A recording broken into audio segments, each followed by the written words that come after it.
Check, check, check one.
All right, we're ready.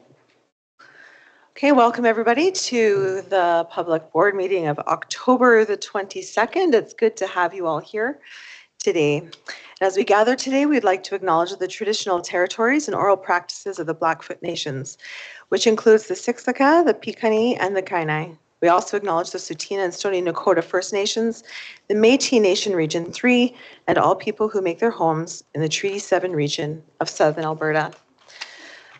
So first on our agenda is we have the consent agenda, and I will ask if there's any board member who wishes to have any items removed from the consent agenda. Jenny? I pulled the facilities committee. Yes. Thank you. Facilities committee. We'll move to 13.2. 13.2? 13.2. Under West Lethbridge boundary changes? Yeah. Okay. Is there an action, Jenny, or is this just information conversation? Okay. Yep. So facilities will move to 13.2. Okay. Anything else from the consent agenda? 13.2 under information items.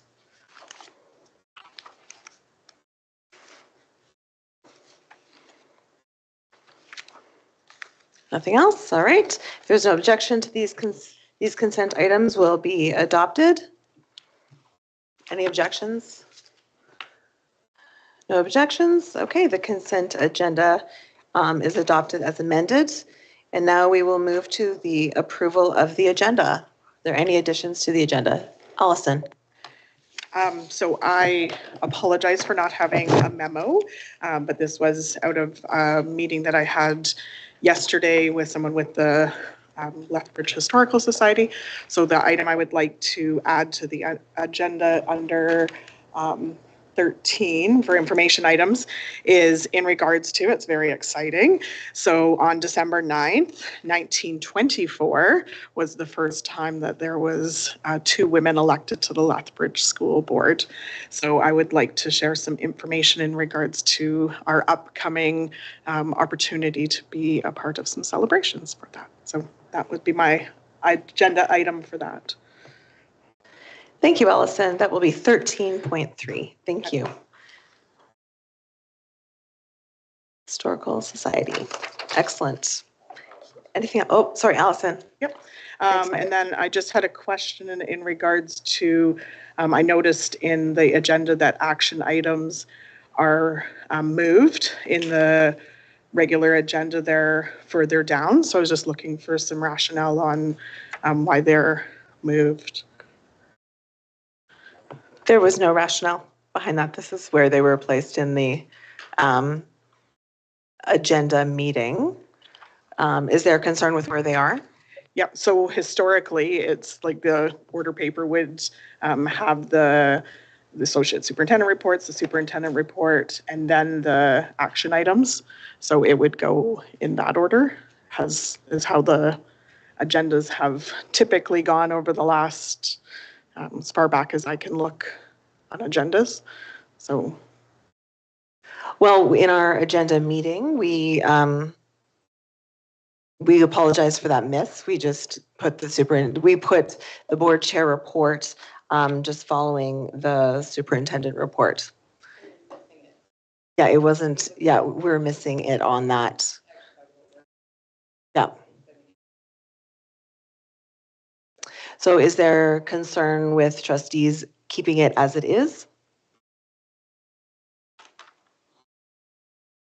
No, I'm saying no. All right. So we'll keep it as it is for today. And then I would just ask that in the future, if there's going to be changes to the order Certainly. paper, that that's expressed well in advance. I know that Certainly. when we added consent items, it was something that was a discussion with the whole board. So to know the order paper that's been in existence for over 6 years, changing without any notification of that or discussion as a board, I think is important. Certainly, that is noted. Thank you, Allison. Any other additions?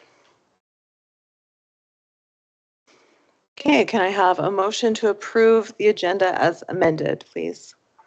Andrea, those in favor? Those opposed? And that is carried. Thank you. And now we move to approval of the minutes. First, we will look at the minutes of the regular meeting of September 24th, 2024. You've all had time to look at the minutes. I did see that there was an edit needed under the board budget committee.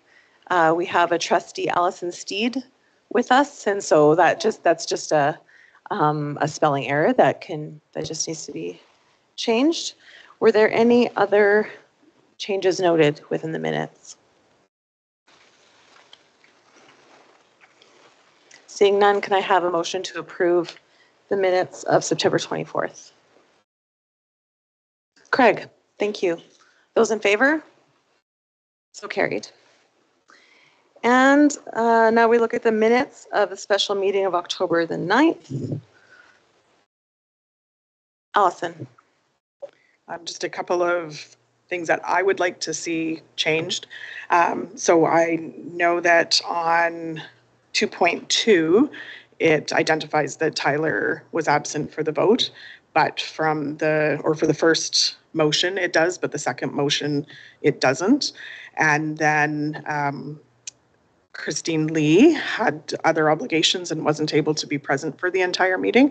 So I think both times that the departure time of Tyler and the departure time of Christine Lee, I feel that they should be noted in here so that whenever we look back, we know that Christine Lee wasn't part of the discussion for that part, and that Tyler wasn't present for both of those last two votes. I think that needs to be reflected, that he did not vote either way. So I think that needs to be reflected in there.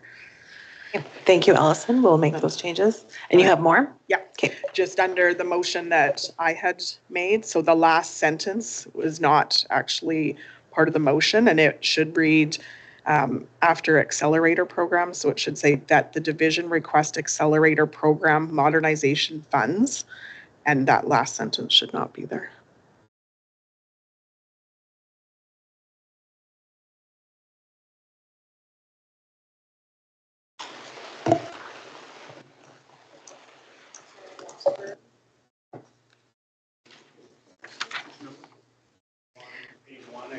Yeah, 2.1. Oh, 2.1. Sorry, I'm looking at the wrong one. So after accelerator, it should say program modernization and then funds. And the last sentence is not what I had said for my motion.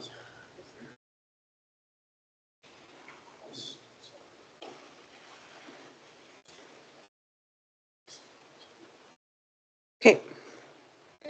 Thank you. We'll confirm with the video. Thank you. Thanks, Allison. Any other amendments need to be made? Can I have a motion to approve the minutes of the special meeting of October 9th as amended, please? Tyler? The changes that were requested will be confirmed with the video. Like, we don't need to stop right now to do that as amended with those amendments noted. Yeah. Yeah. Those in favor? Those opposed? Okay, it's carried. Thank you.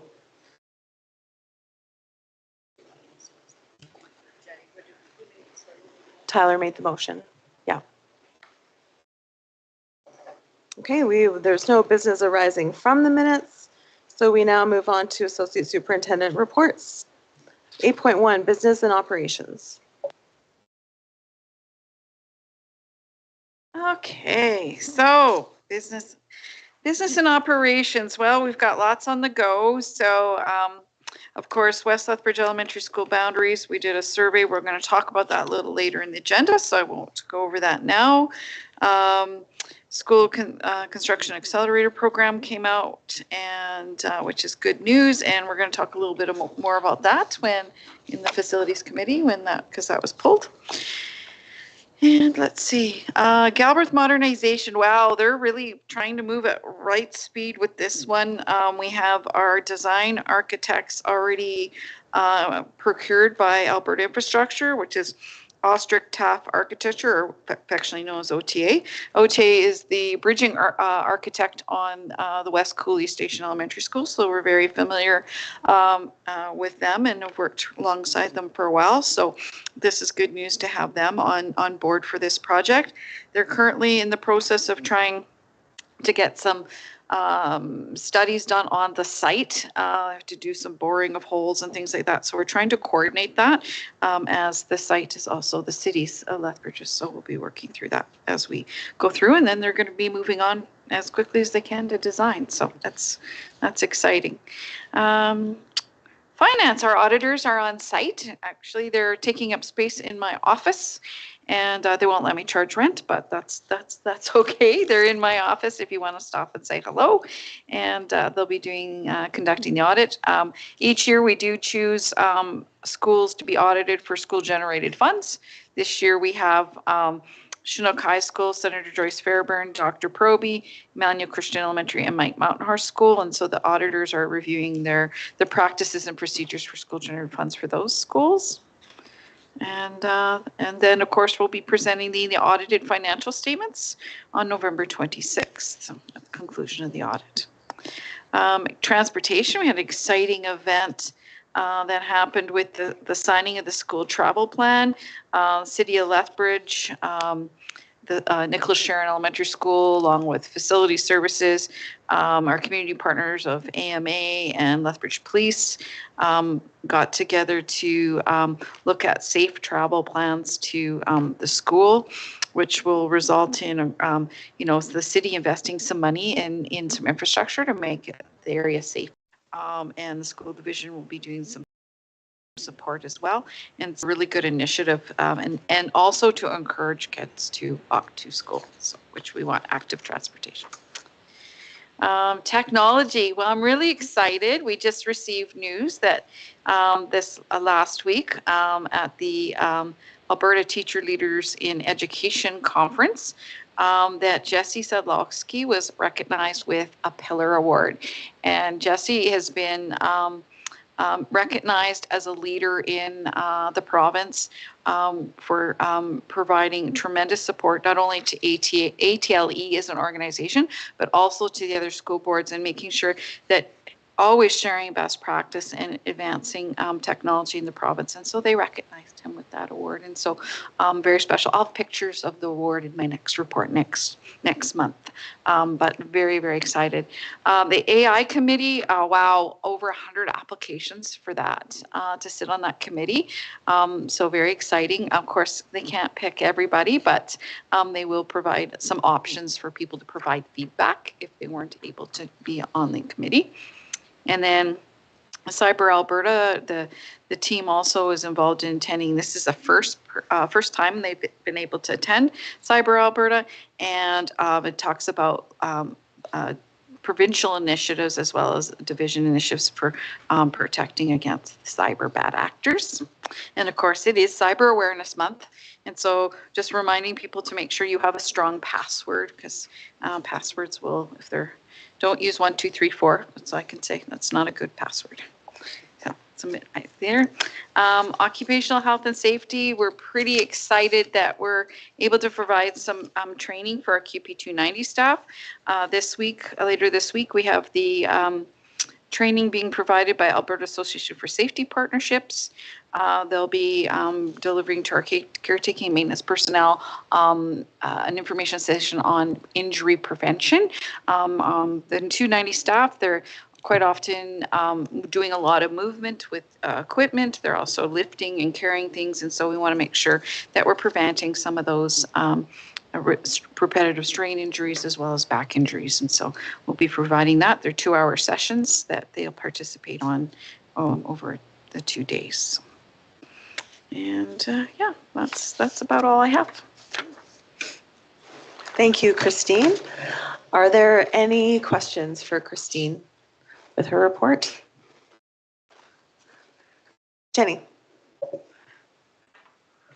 Thank you. Thank you for that report, Christine. My question is regarding those audits that are happening within our division as well as at the school level.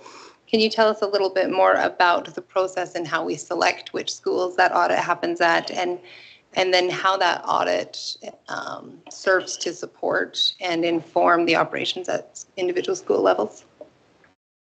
Absolutely. So we do, there's actually two types of audit or slash reviews that we do for the school operations.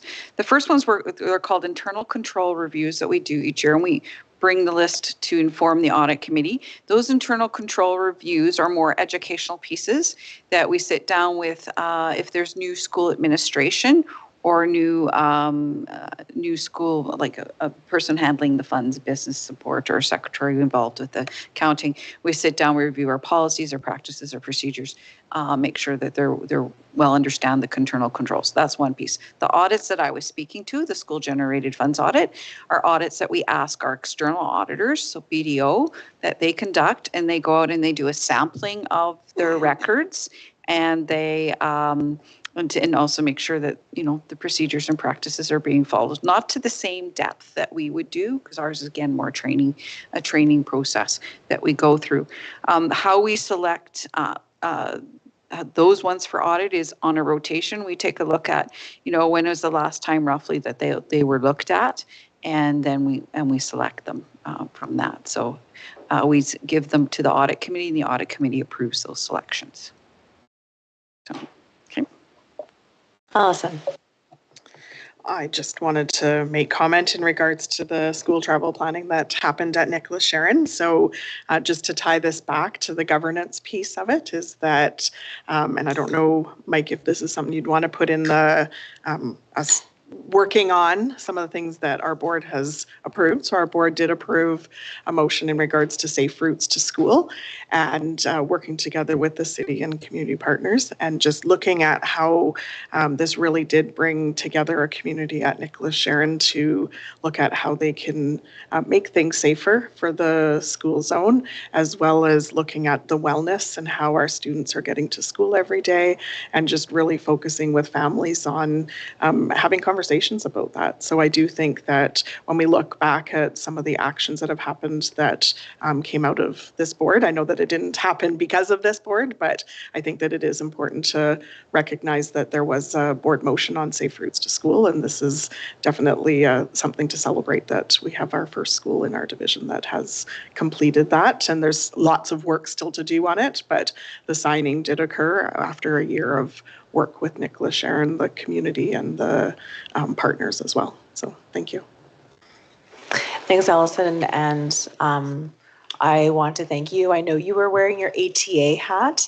AMA. Whoo! Let's just edit that one. Okay, AMA hat. But we do appreciate the work that you've done on that side, and just the continued advocacy you hold as a trustee for students to find wellness and safety in their journeys to school. So thank you for your work and partnership in this. Andrea. I know Senator Buchanan was also working on a safe travel plan, a school travel plan, pardon me. And so will they be completing something the same as Nicholas Sharon? And my second question is, if a school is interested in this, what do they do? Yep. So Senator Buchanan began the process the same time, and sometimes with things that happen in a school year, things don't always finish at the same time as other schools. So Senator Buchanan is continuing to work on that and should see some finalization, and they may not choose to do a public signing of their school travel planning, but there have been some changes, and they'll be continued work going on there, and schools are certainly invited to, they can contact Sadia at the city, and she will walk them through the first steps of school travel planning. Yeah, I want to recognize the city of Lethbridge's commitment to this, because this involves, you know, once they do the study, involves them following up with some work like correcting pedestrian walks and things like that. And so it is really wonderful that they're involved in this process. So. Thank you. Anyone else? Jenny? Just jumping over in your report to the section on technology, it's exciting to see the work that's always going on, but also some new initiatives, and just with a few things being new, if you're able to tell us a little bit more about the AI committee. It's nice to see such high interest in that. If you're able to tell us a little bit more about that committee and the work that is anticipated that committee will be involved in, and also if I wondered if the digital wellness team is involved with that, or if that's strictly from the technology department. I can't remember if they're probably part of it. We have a number of, I'm sorry, I don't have the details of who exactly is involved, but we have a number of people from a variety of departments involved who volunteers. We have school administrators, we have parents, family in the AI committee. And so they'll be getting together and talking about, what are the ethical uses of AI in education, particularly in Lethbridge School Division. There is detailed information on that committee on our website that can be accessed if anybody's interested. It's in there. Still just within that technology area, I wondered, with this being the first ever provincial meeting, I'm guessing, with it being called Cyber Alberta meeting, I wondered what the information coming back from that was, and how that is informing us. Well, I haven't had a chance to debrief the team on that, but I can certainly find that out.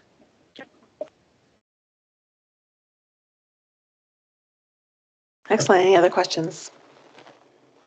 Okay, thank you, Christine, for your report. It is appreciated. 8.2, instructional services.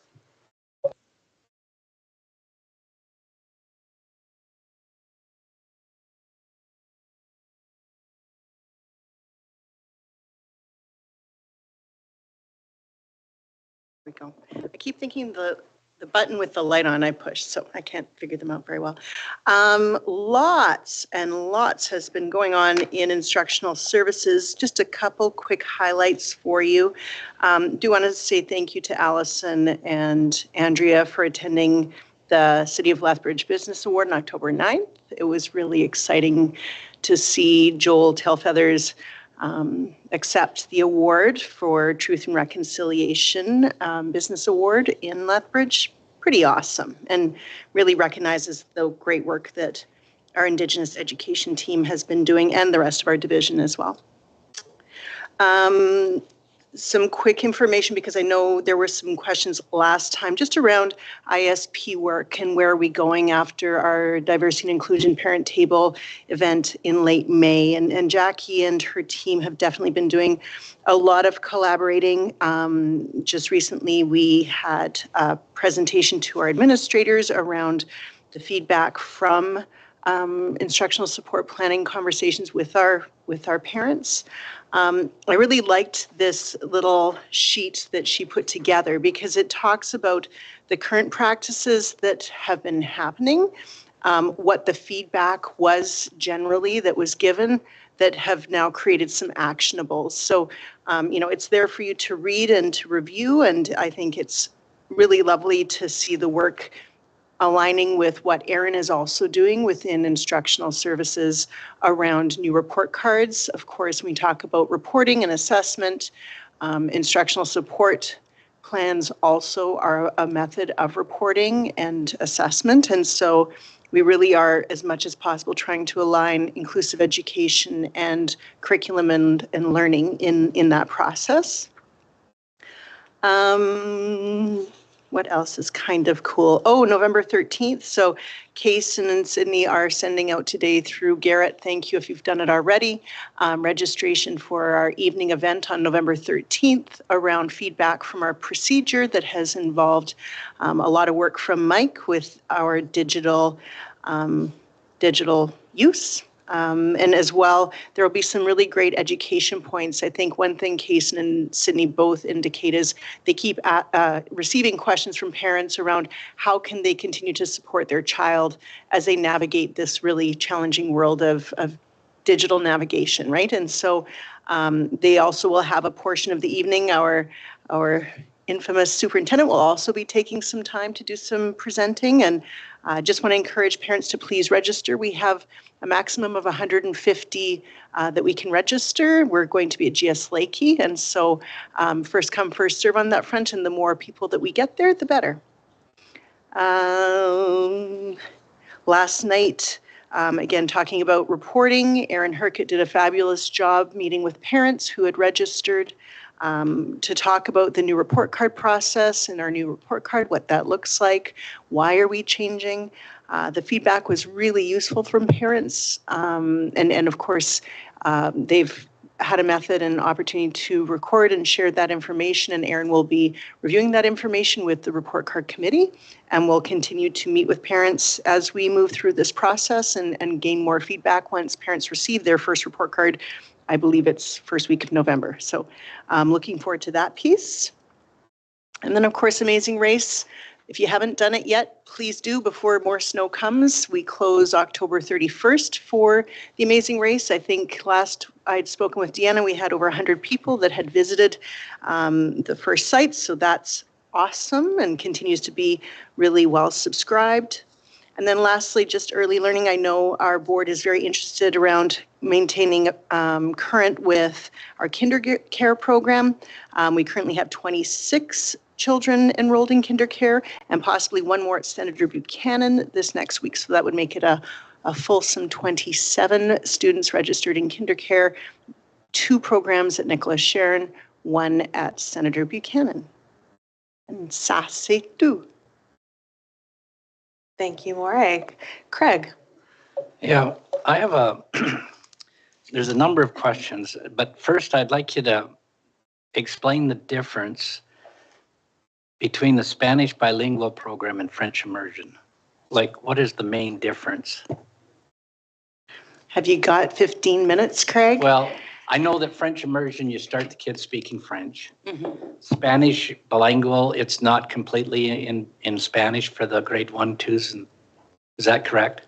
Correct. Okay, so this leads me to my question. I know the government has instituted literacy evaluation in grade 1. So in the immersion school, French grade 1, are they being tested in English or are they being tested in French? In the English program, the English assessment. Yeah, so is there a French assessment by the government? I do not believe so. Okay, so I guess my concern for those students is that and it's not the fault of our division, but it's the government, is that we're testing them in something that they're not studying because they're French immersion. Whereas the Spanish, you could do that test in English because part of their course is in English, right? Okay. No, some parents had come to me with a concern that they might be testing the kids in grade 1 with the Francophone, but I just wanted to clarify that for that parent. Can I respond? And I think, Craig, what we have seen, and I can speak from experience as a parent of French immersion students, as we see the students grow through time in French immersion, they progress more and more in their French acquisition. Initially, kindergarten, grade 1, there is still instruction in English. Well, thank you for that. I just had to clear that up with a parent, and I wasn't sure. I knew I had studied it as because I was a French teacher, so I understand the problems with immersion or the benefits of immersion. So those were my questions. So thank you. And I'd really encourage parents to follow up with their principals, just given the number of initiatives and the complexity of those initiatives. I know Tara Leggett or whomever, it'd have to be Tara Leggett because it's French immersion elementary, but please get them to call Tara and she'd be lovely to support however possible. Sorry, any other questions? Allison. This may be the easy question. So under work experience and dual credit, so it looks like it didn't finish the sentence. So I'm just wondering if you can tell us what. So it says we have 24 students enrolled in trade opportunities and 30. We have 30 in our regular dual credit programming. So the ones that are more asynchronous, Allison. And we have 30 spots that are reserved for both semester 1 and semester 2 for the asynchronous programs. And then trades, we have 24 and 24. See, it was the easy question. So then no, this will be easy too. So in the Pathways Partnership of Southern Alberta, you received an update on the collegiate. So I think as trustees, we certainly get lots of questions in regards to the collegiate and where we're at. So I'm wondering if you can provide us with a little bit more information or what that update looked like. So what specifically would you like with that update, Allison? Where are we at with it? I'm hearing different things in regards to what divisions are involved or not involved, and will we have part of that? What does that look like for our students, basically? So the 24 are with the collegiate. Okay. The collegiate does also promote middle school or junior high programming. And so that's what they've really been focusing on over this last couple of months. Lori Adamson, one of our teachers from GS Lakey, she is one of the teachers that is developing that program and also providing and coordinating a lot of the programming. One unfortunate piece of the collegiate, they were going to offer 5 different dimensions and they had to just hold on culinary being in the building of the barn. They have got the barn almost ready to roll and offering programming, but the culinary is still going to happen on campus because they just don't have the numbers yet for students to be interested in that program. So yeah, the 24 kids are with the collegiate. Yeah. Sounds good. And that's 24 of our students. Excellent. Okay, thank you. Sounds good. A question that I have, and I don't want to go too deep into it, is in regards to, in our budget, we certainly have institutional programs that we offer, and one of them is camp. And I've just been asked in regards to, do those institutional programs run on a continuous basis, or is it just if there's students, or how do people access, or what do those programs look like, especially the camp program? So all of our institutionalized programs, whether that's Pitawani or camp or DLA, those programs are all staffed full-time, right? Depending upon the other agencies that are involved with the program, they are responsible for staffing. So that might be CFS in one area, AHS in another area. The camp program itself has changed over the last 2 years, quite honestly, because the support from direct child psychiatry is not immediately available. Alberta Health Services has been tremendously flexible. Kaylee King, the person who oversees that program through Victoria Park and Lethbridge Alternative Services Programming, have been working closely to determine how best to support and serve students that are needing additional medical support. And I would say it ebbs and flows, just like any alternate program, depending upon the students that we're serving at the time, depending upon the chemistry or constellation of the cohort. Sometimes we can serve 4, sometimes we can serve 10. It is really dependent upon whether what the students are requiring at that time and how they interact and how the supports look. I'd really encourage Kaylee King to come and talk to the board if there are more questions than that regarding the program. We do have a teacher deployed to the camp program from Lethbridge School Division. And that's probably more as a governing question, is more around the budgeted item. So in regards to, there is funds in our budget towards camp. So that money is going towards camp, even if it hasn't really covered. So I think that that's where the governance piece for me is, and those students that would potentially need that level of support, can they access that money that we've allocated in our budget to camp that might not actually be running as camp? So. Thank you, Allison. Any other questions? Andrea. First of all, warm congratulations to Joel and the Indigenous education team. That was like being at the Oscars. I just couldn't believe how exciting that was. It was such a wonderful evening. So privileged to be there. I love your quote, the first 5 years have so much to do with how the next 80 turn out. I think that we need to, I love it so much. And we really need to put it right up there so we read it all the time. Glad to see those numbers increasing in Play and Learn. And I'm wondering how we're doing gathering feedback around the provincial testing that was done in September that took, I know different schools did it various schools did it in a variety of ways. I know I still hear feedback about them being taken out of their class when it was time to establish routines with children. And I just wonder how we're doing gathering information from admin about how they felt about that so that we could be a voice to advocate for, was it necessary, what will the feedback be from the government, how were the tests appropriate for that age of child. So will we, over the next month or so, gather information and then respond? Yeah, as per the email I sent out, I think a couple weeks ago, just regarding feedback on the assessments. Erin will be working on that in between report cards and other assessments and literacy numeracy interventions. So I can anticipate for sure there will be some feedback this next turnaround from, at very least, administrators to share what they observed from the assessment practices. And I appreciate that email as well. I just want to give a voice to the advocacy because it was clear around some tables that is a concern for people. Thank you. Thank you, Andrea. Are there any other questions? Mike? I just add in 2 points of clarification, and I was just texting on my phone and checking my emails because I just wanted to make sure this was clear.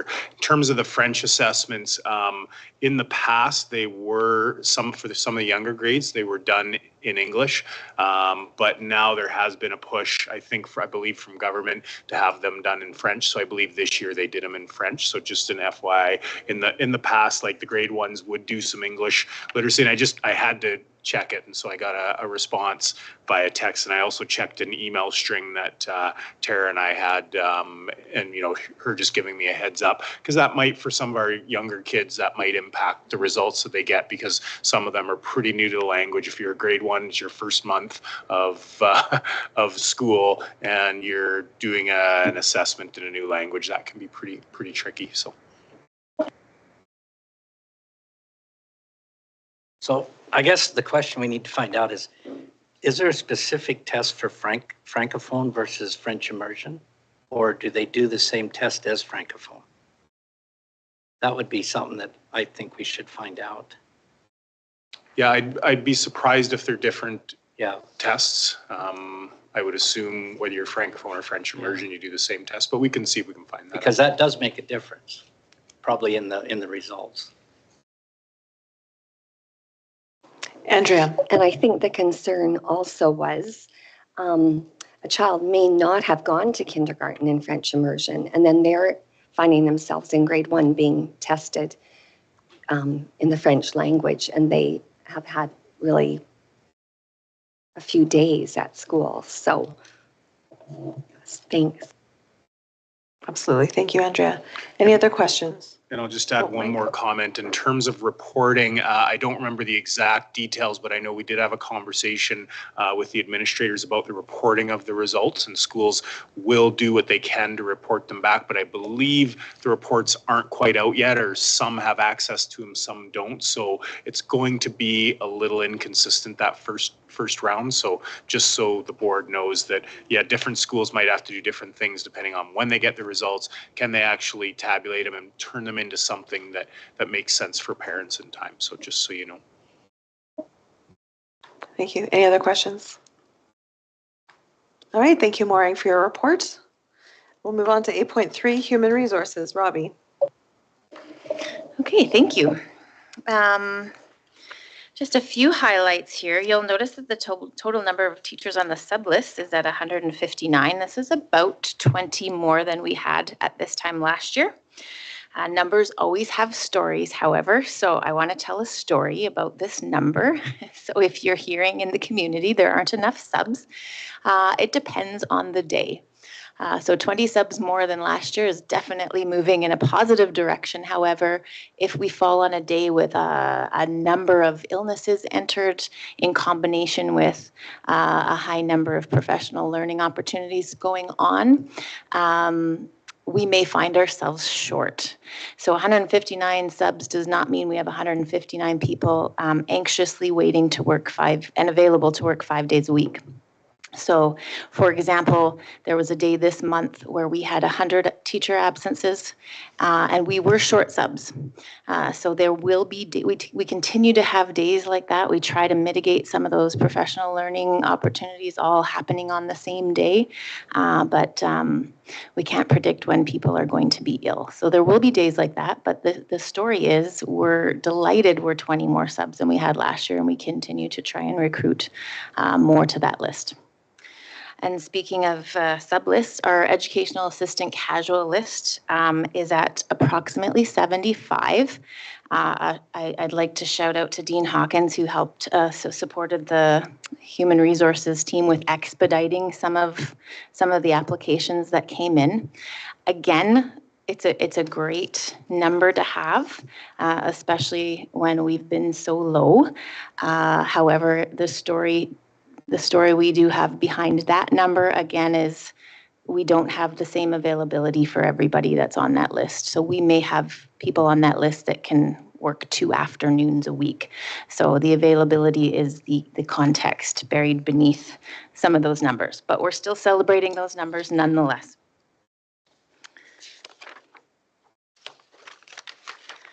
Some of the key highlights, and I'll just, in the spring, I had a chance to visit some of the programs with Victoria Park Principal Kaylee King, and so I've continued on that quest, and I was able to go visit the OCAS program, as well as have a chance to speak with Nikki Kale about our Fast Forward program. I jump on that opportunity to have Kaylee come and speak to some of the programs and services for our students. They're absolutely incredible, and I'm always learning and the best learning comes with the people we hire in these positions who are just incredible at connecting with kids and supporting kids to be successful. We did have professional learning for administrators in September. The focus, we had 35 administrators and some supervisors from the Education Center come from 4:30 to 6:30 on a Wednesday, I believe it was, and spend their time with us. We were hoping to get through 2 topics. We only got through 1, and so there's a flavor for providing another opportunity to gather and do some more learning in regard to the growth supervision and evaluation. So again, going back to that risk mitigation, our administrators and our supervisors are highly committed to learning more in the area of, specifically with my experience in the area of human resources. And last month, I updated everyone on some social media recruitment efforts. And thank you to Garrett Simmons, who's always looking for opportunities to support us in this area. We're going to do a billboard. Some of the areas to be announced. I'm not sure exactly the locations, but you'll see that this is what it would look like. So if you see it, I'll just have a little shout out to Garrett. Thank you for putting that together, Garrett. Staff Workplace Wellness Advisory Committee, we have about 12 on that committee. We had our first meeting, a fantastic and dedicated group of people. I'm looking forward to the work that we will be doing. We'll be meeting again in December. This meeting was more specifically comprised of some preliminary looking at some data, trying to organize what the year might look like, and all the members of the committee are devoted to a 3-year commitment, knowing that workplace wellness is not a 1-year and done commitment. So they're all devoted to a 3-year commitment on the committee to move the work forward. Enrollment update. We are growing. So we have a healthy enrollment growth. We continue to grow from one year to the next, and we are retaining our students across grade levels as they increase from one year to the next. We do also know that it's not growing as much as it has in the past couple of years, but we know that those rates ebb and flow and don't continue at that a rate as we look at the history of our enrollment growth across the division. And so we expected it to plateau just a little bit, but we are still increasing. You'll notice in the cohort growth that we are increasing across all grade levels other than the one. Now, when you look at what the real concern is that we do have, it's that kindergarten enrollment growth. We haven't seen it where we would like to see it the last couple of years. And so when we look at this current year of kindergarten enrollment, about 674 students, when we look across the grade levels, it looks like we have hundreds of kids coming in to our school division. But when we have a cohort of grade 12 students, that's 300 plus more students than the ones coming in, that's where we're going to see some of those differences in our enrollment. So I just wanted to point that out.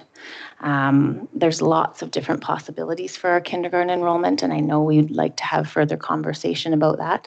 And I know Mike wanted to weigh in with a few comments on enrollment. Sure. Okay, we'll leave it open for questions. Craig. And you kind of alluded to it, but for the public, we have a grade level from 1 to 12 is up 528, but we only have 127 more students coming. So is that due to the graduation of grade 12s or more than what we are increasing by? That's correct, Craig. So when we have large, and you'll notice we're seeing quite large cohorts at our upper grade levels, which is excellent for, we're retaining, we continue to have quality education. Kids are staying with us. In fact, they're moving into the division. But when a cohort that's, like I said, 300 or more students more is leaving us in grade 12, and we have a smaller cohort of kindergarten students coming in, that's where you're going to see that discrepancy. And it really is, it just widens the gap as those cohorts, continue to grow throughout that K-12 cycle. If they're starting at that number, they're really not going to get to that number that we're used to seeing, or if they do, that would be an anomaly because there's just that gap has increased so much. Okay, thank you. Thank you. Andrea. Two things. I saw that you visited the off-campus alternative high school, and I just Andrea, wanted to point, can I just ask that you speak into your mic? sorry. Thank you. I had to look down at that you visited the off-campus alternative high school, and I just wanted to point out that I taught Brant Anderson, who is teaching that, and so when I Googled this, it looked like it was part of the Catholic division. Do we share it, or is this ours? This is ours. This is ours. Oh, that's great. Well, when I Googled his name, it came to the Catholic system. So I wonder if there's another person with the same name. Brant Anderson? I don't know. I will say this, Brant Anderson is doing phenomenal things with the students in our OCUS program. Well, that's awesome. I'm pretty sure this is the young man. So anyway, just wanted to give him a shout out. Very proud of him. And then you talked about your concern about kindergarten registrations going down over the years and how important that is to our division. And I was wondering if in a future committee of the whole, we could have a discussion about our programs and our kindergarten programs and do a fulsome discussion about maybe why that is happening and how we could attract more children to our division. And like in looking at those numbers, it looks like when they grow from that number in kindergarten into grade 1, we're really not educating all of those kindergarten children who are coming into our grade 1 classrooms. So in some cases, they will have missed a really important educational year for them. So that would be great if we could do that in a committee of the whole. I think that's a good idea. At some of those 100 students that we're seeing increase from kindergarten to grade 1, I'm not sure it would be fair to say that all of those students coming in had not attended kindergarten. They may have moved and have already attended kindergarten, just to be clear. Yes. I don't have the numbers on how many students that are currently in grade 1 did not attend kindergarten. Oh, but okay. I think it's... And that would be an interesting number to look at as well. Just when I look at that, it goes up like 108. And so where did they spend their 5-year-old year would be interested to know. It's that. a good question. Yes. And a review of our community engagement strategies and other proactive measures might be good. Yes. Thank you, Andrea. Thank you. Allison. I was actually going to comment as well in regards to Brant Anderson, and I had highlights, and I told Morag on the break that I was looking for where he is, and here he's in the HR report, not in Morag's report. But I had met him last year, and as much as I don't know Taylor, I did get to meet Brant and hear of some of the things that he's doing with our students, and just the creative ways that he's engaging with our students is absolutely phenomenal. And it's not just, hey, you need to get caught up on this work. It really is about how are we engaging these students so that they want to come to school and that they want to find a career that is of interest to them. So if you ever get the opportunity to meet with Brant, and I hear Taylor is just amazing as well, but in meeting Brant, it's just amazing to hear the things that he's doing and the work that he's doing with our students. So thank you. Thanks, Allison. Anyone else? Okay. Thank you, Robbie, for your report. Thank you. And we move on to Superintendent's Report, 9.1, Board Priorities Report. Okay, as always, I'll hit some highlights, and if there's questions, certainly happy to answer them. So that the first bullet point, engagement with stakeholders, Aaron Herkett hosted a report card pilot meeting for parents last night. Morag, I know you were able to attend, and sounds like it was a good evening, good information.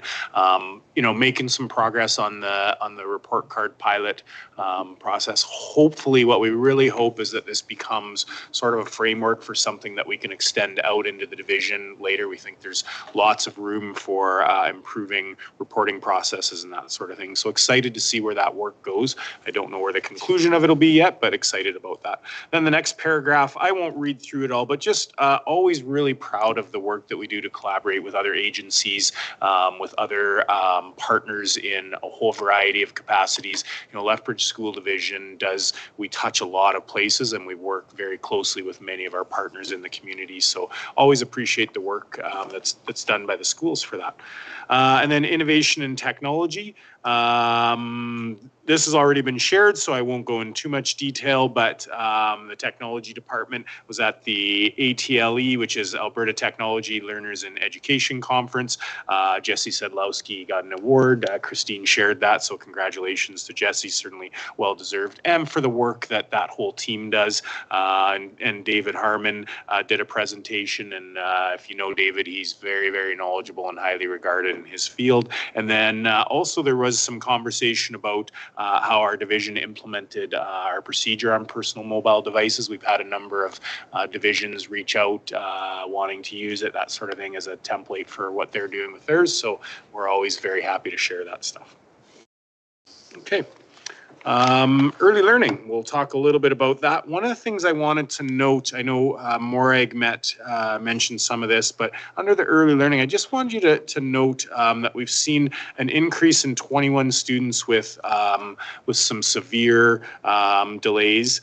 compared to last year in our kindergarten group. So even though our kindergarten group is about the same as the previous year, a little bit bigger, but not much, we are definitely seeing more complexity in that group. And that's certainly something that we're finding, even as our enrollment growth ebbs and flows, and some years a little higher, some years a little lower, we are certainly seeing greater levels of complexity. So that's sometimes why you might hear, we might go, well, kindergarten's about the same as last year, but the makeup of that cohort of kids is a little bit different. And so that's certainly a trend that we're seeing, something that we need to be aware of. So just wanted to make you aware of that. Indigenous education, there isn't anything under that. But I know the Spirit of Reconciliation Award was mentioned, so that was pretty cool. And also, there's been Indigenous bingo family nights going on for the past few weeks. I believe the last one is happening tonight at LCI, and so a shout out for those as well. They've been really well attended and really well received, and just a great way to connect with the community. Moving on, I just want to talk a little bit about under diversity, Richard and Carmen, the work that they're doing to support new-coming students.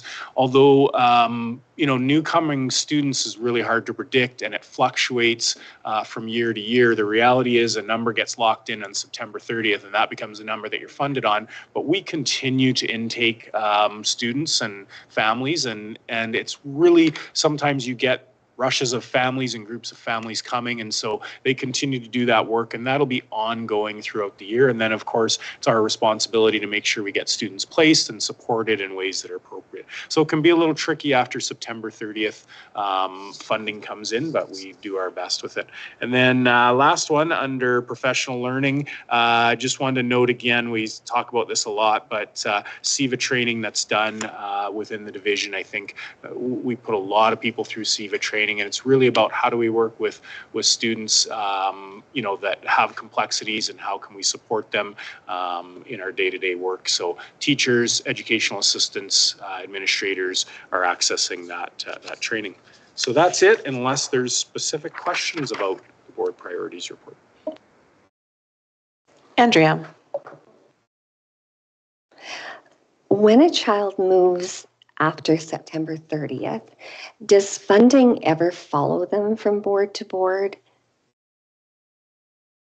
It's a good question, and the general answer is no. And Christine, you can add details, but no, generally speaking. And you know, the way that works is theoretically that balances out over time. We have some kids that are funded that will move through the year, and then we have kids that, you know, will arrive. You can ask for an envelope of funding from divisions sometimes, but generally speaking, most times everybody sort of just goes by the rule that some years it's going to go like this a little bit, but it all kind of comes out in the wash.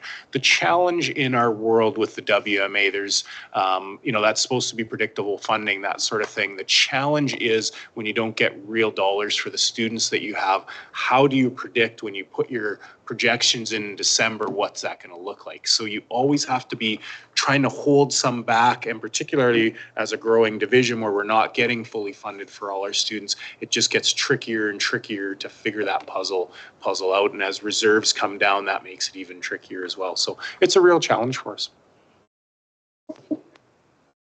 Allison. Thank you. I have a couple of questions and then a couple of comments.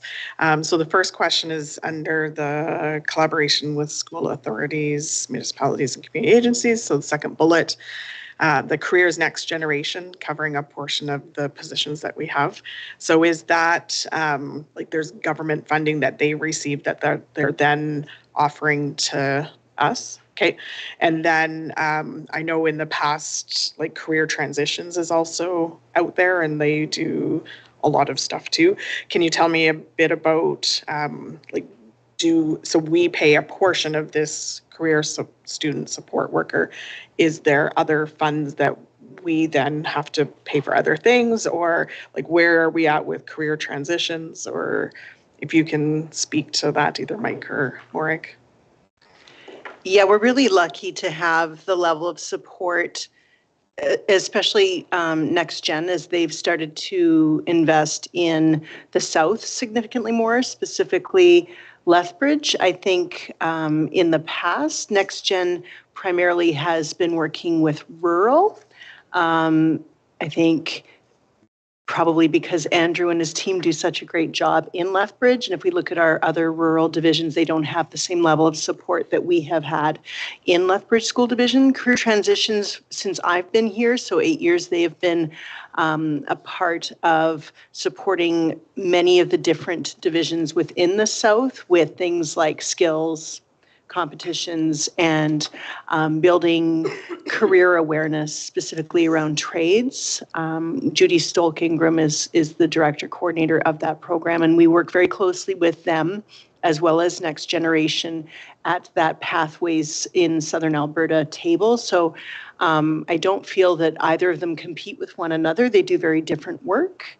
Next Gen, for me, in my professional opinion, is really working hard to try and find work experiences and placements for our students in Lethbridge School Division through Sarah Ronson. And Sarah, since we've hired her last February, has done a phenomenal job of connecting on the ground floor with kids. I think what Next Gen has done in paying a portion of a person who's working in the division connecting with students has been really smart, because it's created those conversations where they happen, right? And so career transitions, they are funded by many different divisions within the South to provide these regional experiences for kids, if that helps, Allison. It does, thank you. And just to add to that, knowing that we were at the Lethbridge Chamber Awards dinner, and just to acknowledge that Careers Next Generation did receive an award as well for that. So I think that, having them do work with our division is certainly important, as well as career transitions is the work that they do. I know I've gone to many of the cardboard boat races and seen some of our students at that. And then for sure the Skills Canada, the skills competitions are important for our students. Next question is the next two bullets down from that, where it's the collaboration with Lethbridge Family Services with that student pathways from high school to Lethbridge Polytechnic. Can you tell me a bit about that? So it's 2 points down from that one.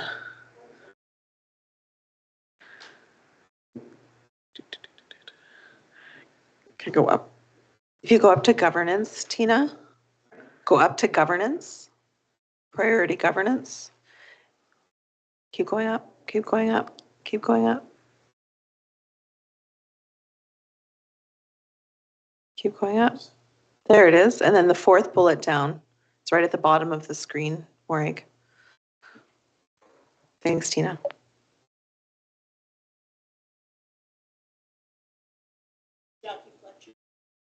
Carmen. No, Carmen is Cavallo, working it's right with, under, yeah. with LFS on student pathways. I would assume that it came from a lot of the work that Jackie's doing with her EAL community work. I can't speak to it specifically because I'm not sure what she has done, but I can definitely find out for you. I know it's a little bit of a fire behind her, because our students that have come from many different places often will struggle with finding post-secondary if they have, say, 1 or 2 years of English under their belt. And so that's been, since I've been here, a challenge that we've had when our students don't graduate necessarily and there are newcomers, and we don't have, there's not an easy place for them to go, right? And the college programming can be quite expensive if they're still needing to complete high school, even if they've done their full complement of time. So yeah, I'll find out for you what that is. Okay, thank you. And of course, certainly celebrate Lethbridge Family Services, who also received an award at the Lethbridge Chamber evening. So great to see that we're working together with such amazing organizations that we have access to in our community. And then I had a couple of 2 shout outs. That's certainly amazing to see that we're working together with Bow Valley College for the dual credit opportunities for our esports students. That's extremely exciting to see that progression of that over the last couple of years. And I do think that is about relationships and partnerships to be able to see that come forward to fruition, which is fabulous. actually, it may be next year in 2025, 26. But anyways, that's exciting. And then I always like to highlight the career stuff in here. And so November 27th, try a trade, 6:30 to 8:30. Make sure that you register students. It's a great evening. So far in here, they say that there's 8 businesses that have welcomed students, and it's a great opportunity for our students in our division to get out there. 16 now, it's up to 16, so it's great to really have our students go and try and see what they might like or not like, and to really get introduced into the business community, and also to have our businesses in our schools, so that collaboration is so important. So just wanted to highlight that, and congratulations for hosting that again this year. So thank you to, I think Andrew's a huge part of that. And Careers Next Generation. Careers Transitions, perfect. So that's great to have that event as well. Thank you. Any other questions? Jenny? Thank you. Mike, I just have a question under governance in the collaboration with our municipalities. It's not listed here because it's, but what my question is in relation to the accelerator program, which is why it's not listed here, because that's new this year. But with the accelerator program, I know we've had some discussion about some of that collaboration, and it was mentioned at our committee of the whole that we had or were planning to have meetings with the city in this type of collaboration, and looking particularly to identify sites for new school builds. And I know that that's something we've talked about extensively as a board, of something that we're wanting to do all that we can to try to put in the work for Lethbridge to be recognized for the needs that we have here. And so I just wondered if you'd be able to speak to, or Christine Lee's jumping to the mic to speak to, some of the collaboration that has been happening with that. Yeah, I have a meeting, Daniel Heaton and myself have a meeting on October 28th with the planning department to talk about that topic. And certainly, I think it'll come up later, but the joint city school board committee, I think Jenny also speaks to your question as well. That opportunity to collaborate and sit down and discuss areas of mutual interest, and particularly as it relates to capital plan in this context and the accelerator program, and how can we move together quickly. And certainly on the administrative side, we're doing some of that work, but also on the governance side, providing that opportunity so the two sides are working in concert, I think is really important. So yeah. I'll just add to it. I know that as a board, we've received some notions of support from our mayor and from our aldermen, as well as our MLAs. And so I look forward to us working in that area of governance, and for the work being done by operations as well in our leadership team in that collaboration. So thank you. Thank you, Jenny. Any other questions?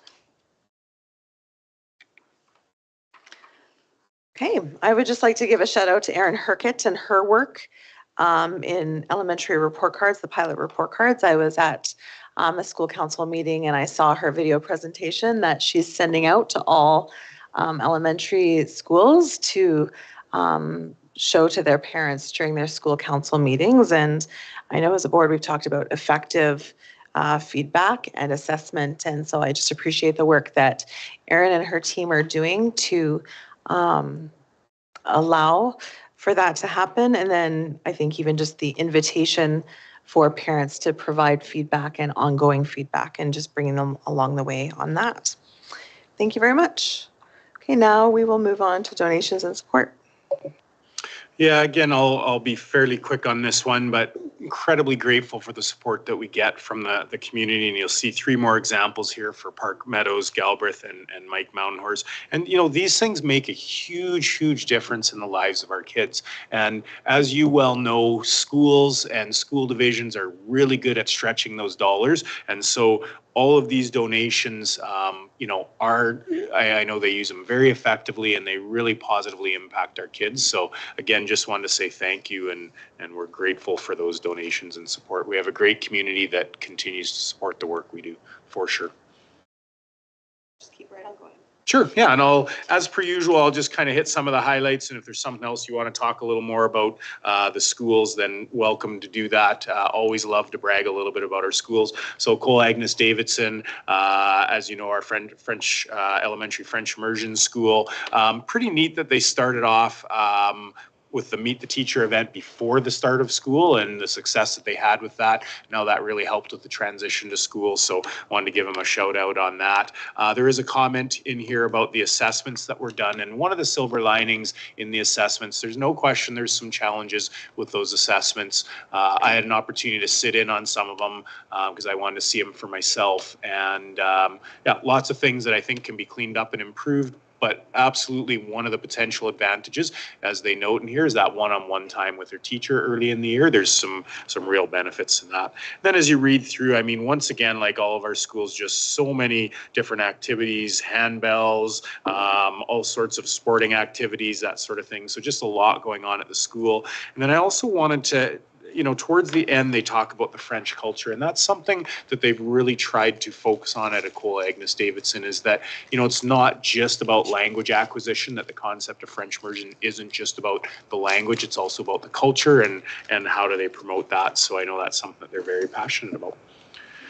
Victoria Park and Lethbridge Alternative School programs, as you know, very, very unique school setup. And, you know, there's a line in here, we are constantly working to develop programming that is both responsive and engaging. And they very much do that. It's very much about personalizing the learning experience for students at Victoria Park.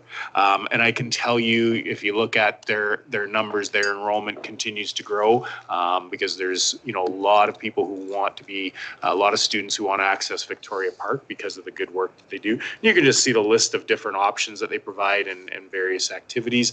Then, as you well know, they have a driver education, driver experience program, and that's another great example of the community working together where you have community volunteers.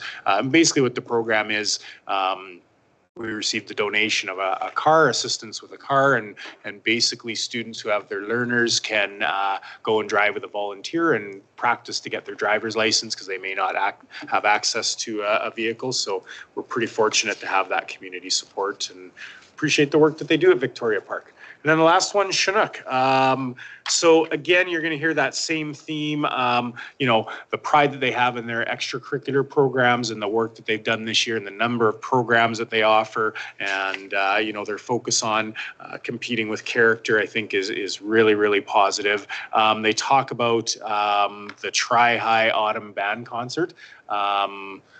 I was fortunate enough, I was asked to be the MC and got to MC that event, and it was just such a cool example, just a neat celebration of the kids. Basically, LCI Churchill and Chinook got their bands together, they each played some individual songs, and then they had actually worked that day on some songs that they played together and put them together and performed that evening, and it was really phenomenal. And then I know administration, they've talked to me a couple times about their fall club rush and just the diversity of clubs that they're adding and providing opportunities for students. So they're really excited about that and all the chances it gives kids to explore areas of passion that maybe aren't covered in the traditional classroom setting. So that's it about our highlights, other than just to say how proud I am of the work that our schools do.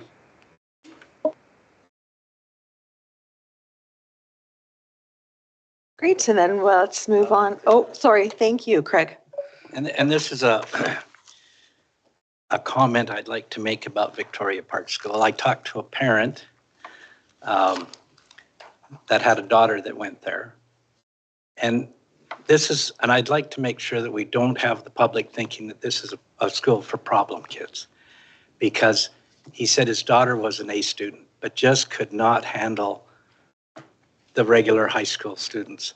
And he talked about one time the vice principal phoned up and said, your daughter's missing.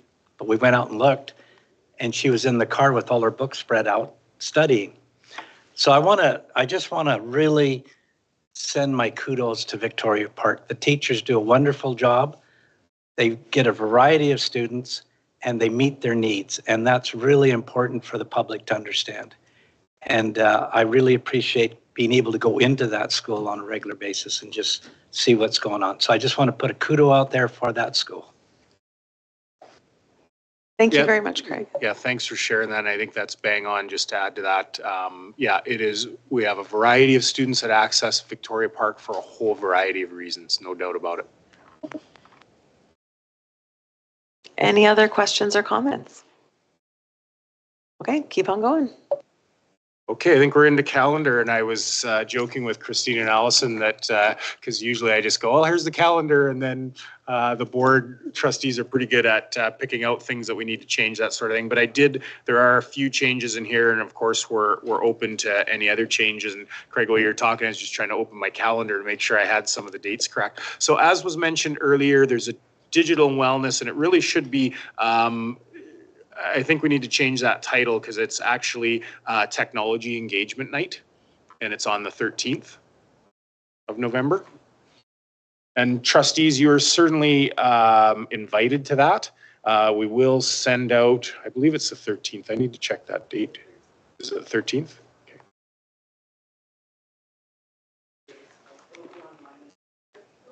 Yeah, okay. So we'll make sure, and just so you know, Morag talked about a little bit, that is part of our process of we wanted to go back to stakeholders and get a bit of feedback about the personal mobile device and social media procedure. So we'll do that. And then we also thought it was a bit of a learning opportunity. I think Jesse's going to do a little bit of stuff on artificial intelligence. The digital wellness team will do a little bit of stuff as well. So it's kind of a mix of things. And certainly you don't have to attend, but if you're available, love to have you there that night. And then the Policy Advisory Committee, it did get changed, and I believe that's also the 13th instead of the 6th.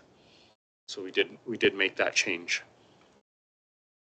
Also of note, I know this is November, but I think it's just good to remind everybody in the public, October 29th, there is the special meeting of the board in the evening for the West Side elementary boundary changes. So that's something to be aware of as well. And then it's at 7 p.m., I believe. That's what my calendar says. Yeah, I believe we're here. So it's a good reminder for the public. It's not in there because it's October, but just a reminder. So, and then if there's other dates that are wrong or missing, then or things that need to be added, let's get those in there. Okay, I do have a few. November the 4th, PSBA is meeting with our board, and I need to apologize again to my board for not confirming that date. I sent out an email seeking availability. So on November the 4th from 11 to 12, we will be meeting with PSBA just to connect and gather information from them. On November 5th to the 7th, we have Team Lethbridge. So Mike and myself will be traveling to Edmonton with leaders from the city to advocate for our city for 3 days. So that's going to be an excellent trip and opportunity to showcase our division and the collaborative community that we have. On November 17th to 19th, we have ASBA FGM in Edmonton. And on November 20th, we have our Zone 6 meeting here in the division. We don't. Strike that. Never mind. We moved it to December 4th. Thank you. Strike that. Thanks, Allison. I was watching you for that one. Yeah. Are there any other dates to add? Craig? Yes, November 14th, well, November 15th and 16th, Public School Board Association is meeting. And so here's a little plug.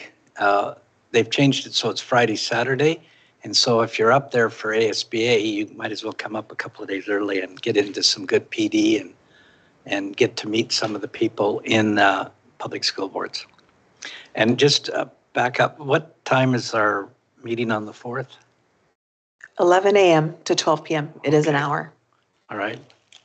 I'll have to get it on Zoom. Any other dates? Okay, I think we're good. Thank you.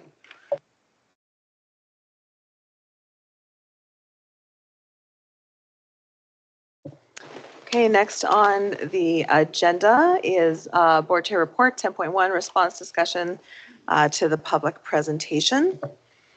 So at our September board meeting, we had a presentation was made by Cetal Perek, and she was joined with some members of Inclusion Lethbridge.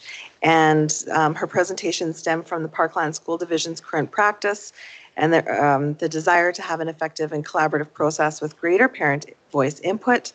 And CETL proposed that Lethbridge School Division establish an inclusive education parent and community advisory panel. According to policy 204.13, public presentation does not require a response.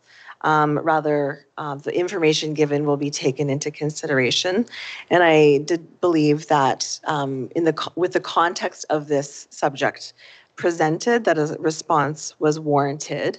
And I thought that a response beyond a letter would be appropriate. And the reason why I wanted to do a response this way was twofold. I believe it would be an opportunity to acknowledge the consistent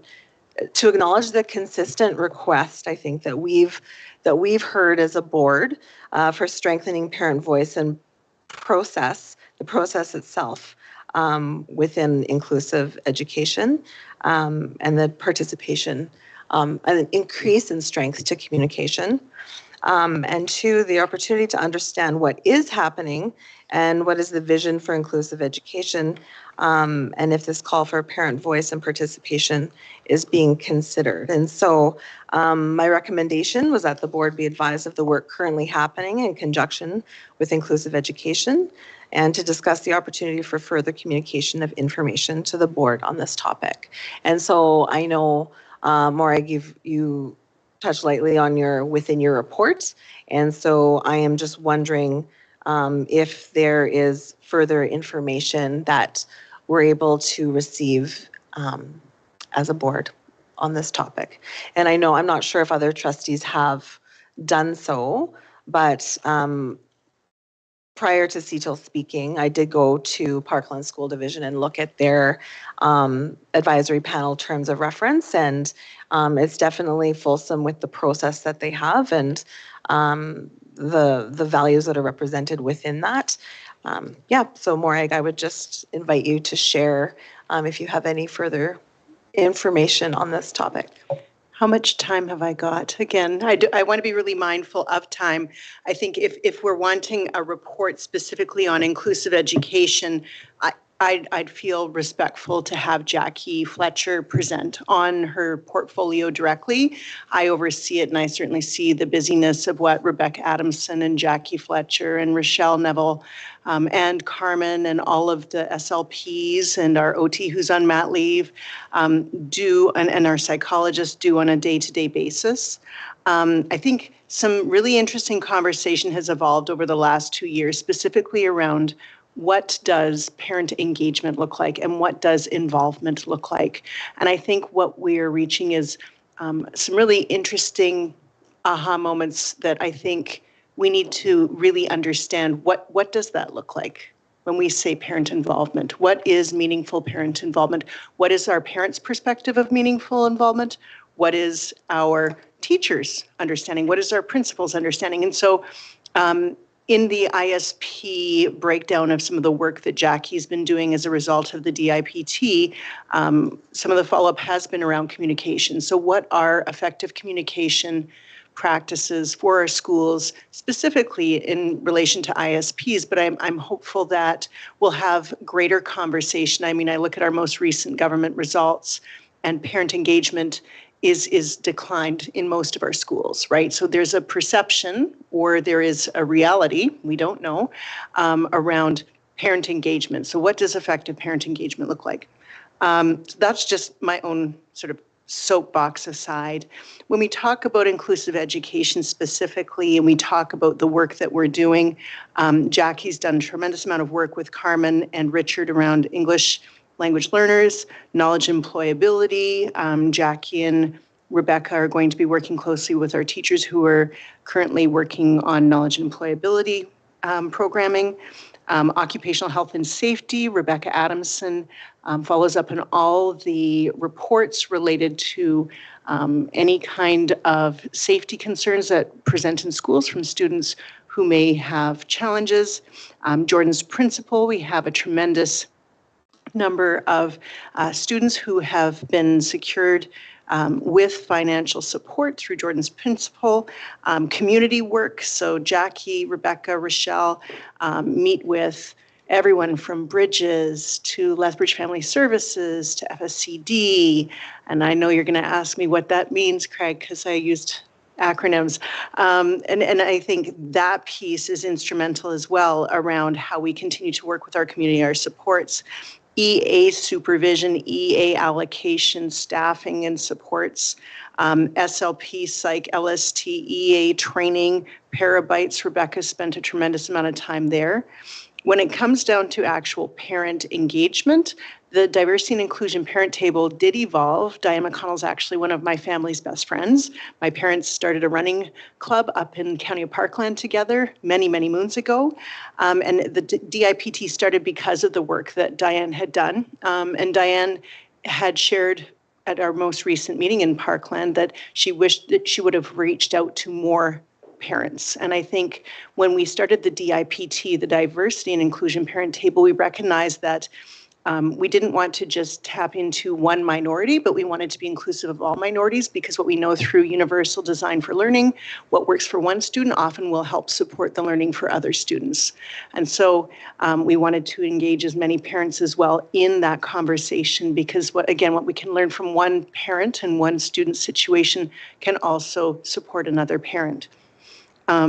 As we continue to move forward with the ISP project this year, Jackie does intend, similar to Erin's project, meet with parents as we start to roll out a new ISP format. Of course, Jackie's going to have to consult with technology. She's going to have to consult with LSTs. She's going to have to consult with administrators around best practices and what's going to work for them in our schools, which is a tremendous undertaking. But I anticipate that it'll be a very deliberate process where collaboration, consultation will happen. I think I don't want to dismiss as well, Jackie and I receive at least, if not more, I haven't tracked it, but over 100 calls a year from parents articulating concerns around anything from programming to day-to-day access to mobility to ISPs. And so we sometimes meet one-on-one with parents. We sometimes meet with the collaborative team and the parents. And sometimes we support the team in working collaboratively with the parents. We know teams weekly with behavior teams. So as well, our behavior team often will work with our schools when a student has been identified with exceptionalities that present with some significant challenges that might be triggered from our OH&S reports that Rebecca receives. But that often will also involve parent support or parent collaboration. And I guess the other piece that is really important to acknowledge is that we have an open door. And so the more that parents do feel welcome to share those concerns, I know Jackie is a tremendously open person, very professional, but also very student-centered, that she's always open and willing to support parents as needed. I think as we move forward, we're always willing to collaborate. I think the format that the Parkland School Division has is very useful. I mean, maybe that's something that the board may wish to include as they continue to look at collaboration. Do they feel that it's important to have informed parents to collaborate and team with regarding exceptionalities?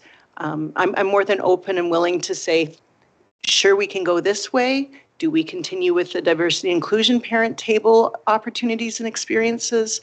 I'm inclined to say that I enjoy speaking to a room that has a lot of parents in it. I know that when we minimize the parent and what they present with or what they have, what their students have, I think we really do minimize the conversation and the robust opportunities that can happen when all parents connect and have conversations. I wish to be inclusive, and I've enjoyed what the diversity and inclusion parent table has solicited. I think when we first started with this opportunity, and I know Allison was there, it was either 2017 or 18, And we ended up having Shelley Moore come, and it was pre-COVID. I think the conversations we had there were very, very meaningful, and it started to develop a more well-rounded understanding of what inclusion is, because it really did invite everybody to the table to talk about that versus just one set group of parents. So I think Parkland has a great model as well. Always open and willing to connect with parents and hear their perspectives. I think our town hall obviously does a great job, because that's where our ISP feedback came from that motivated us to host the diversity inclusion parent table. So, the more that we can reach out and involve as many parents as possible, the better. We do have 22% of our population with ISPs right now in our school division. And so if we say 22% of 12,000 students, that is a significant number. And so when we look at the number of parents we had at our DIPT that were 40, we know that we still don't have a big enough representation of feedback from the work that we continue to do and strive to support. Thank you, Morag. Oh, sorry, Mike. Yes, you go and then I'll have a question. Yeah, just a really quick point of clarification, and Morag, if you can sort of summarize my understanding, make sure I'm understanding correctly. And as it relates to the town hall and DIPT last year, there was a fair bit of feedback around communications, fair bit of talk about ISPs, instructional support plans, and really improving that process. And so my understanding is the inclusive education team has taken that, and now their plan is to revamp the ISP process to include, like you say, administrators, LSTs, staff, parents in that process, not dissimilar to what Erin is doing with the report card pilot. That's at least the vision right now. So just as we have that conversation, I think it's important for the board to know that's not that we can't retool, not that if we decided to do something a little different here, that we couldn't make it part of that. But that was really, especially I think the DIPT conversation was the impetus for, okay, we need to move forward on this and focus on this particular area. Not that there's not many areas we couldn't focus on, but a real opportunity to improve. And it's not a simple process. Sometimes it sounds like a simple process. You can sort of change the template, but there's actually quite a bit to it. And how does it integrate into the system and the technology and all that? So is my understanding correct on that, Morag? Is that okay? And so if you do want to just look at next steps under the Associate Superintendent report, it'll chart out for you what Jackie's intentions are with her team around the ISP work that needs to happen and the groups that she's going to have to collaborate with. Yeah. Thank you. Quick question I have. You said you get over 100 calls per year regarding concern, which is quite a few. Would you, are you able to articulate what the themes of those calls are? Are there commonalities within those concerns? Sure. It would require, again, a 15-minute, but I think the overall theme, sometimes we have, like today, I had 2 parents from another school division that wished to come here because of the programming that we offer versus they don't. We have parents that might be unhappy with the level of support that they have for their kid and their program. Sometimes parents want to navigate and understand what student support looks like. And that's an ongoing conversation as long as I've been in this career. I think often we even last night in our report card conversations, there was a question of, why does a level 1 on a report card mean that they may need support? My kid doesn't need an EA. And I think we really do need to continue to support our parents to understand that support does not equal an EA when a student is struggling necessarily. It might be a behavior support plan. It might be that they need outside supports that might assist them. They may need just a little bit of extra time with the teacher that day. And so they may need SLP support. They may need a psychology support. They may need, right? So I think in my summary of the work that I do and the parents that call me, it can go from a retention conversation. So why can't I retain my child? They have a learning disability. I want to bring them up to their age group, when we know that research indicates students who have LD will never be up with their same age peers necessarily in their areas that they are struggling in, right? Doesn't mean that we don't continue to scaffold and support those students. Jackie this year has had many conversations, one around just specifically, I want my student to have literacy only in the morning, right? Which we know doesn't happen. And so I think very often it is about parents needing to understand how to navigate the education system. And it's a tough thing. And that's why the DIPT started. I think, Allison, you can remember that first conversation, the amount of questions we had just around, what is an ISP at that time? What is ELL? And so I think as our system gets more and more complex, it gets very confusing for parents. And as we have more and more communication as well. And I think the more that we can streamline and ensure that parents are getting the right information, the better. Thank you, Morag. Jenny, did you have a question? Your hand was up. Okay. Thank you. I appreciate that information and appreciate the conversation. Sometimes when we talk about the diversion inclusion parent table, the DIPT, and all of the factors that bring us to that conversation, we use the words inclusive and inclusive education, and we use the words diversity and diverse classroom, diverse learning, and there's often confusion because of these words. Because sometimes when we're talking about diversity, we're talking about diversities in the multiple forms that they present themselves. But often when we're talking about inclusive classrooms or inclusive learning, we're talking about reaching students with exceptionalities in the way that they learn, right? And so I'm looking for clarification on the work that, because in the information that you've provided us, we've talked about, one of the things you mentioned is that a need to reach additional minorities and the differences between minorities, but we're also talking about ISPs. And so what I'm looking for clarification on is this work focused primarily on inclusive learning, or is this also, and diverse learners, or is this also diversity as a whole, and we're also focusing on inclusive spaces and inclusivity in that manner? Because often these languages used very interchangeably when we're talking about these things.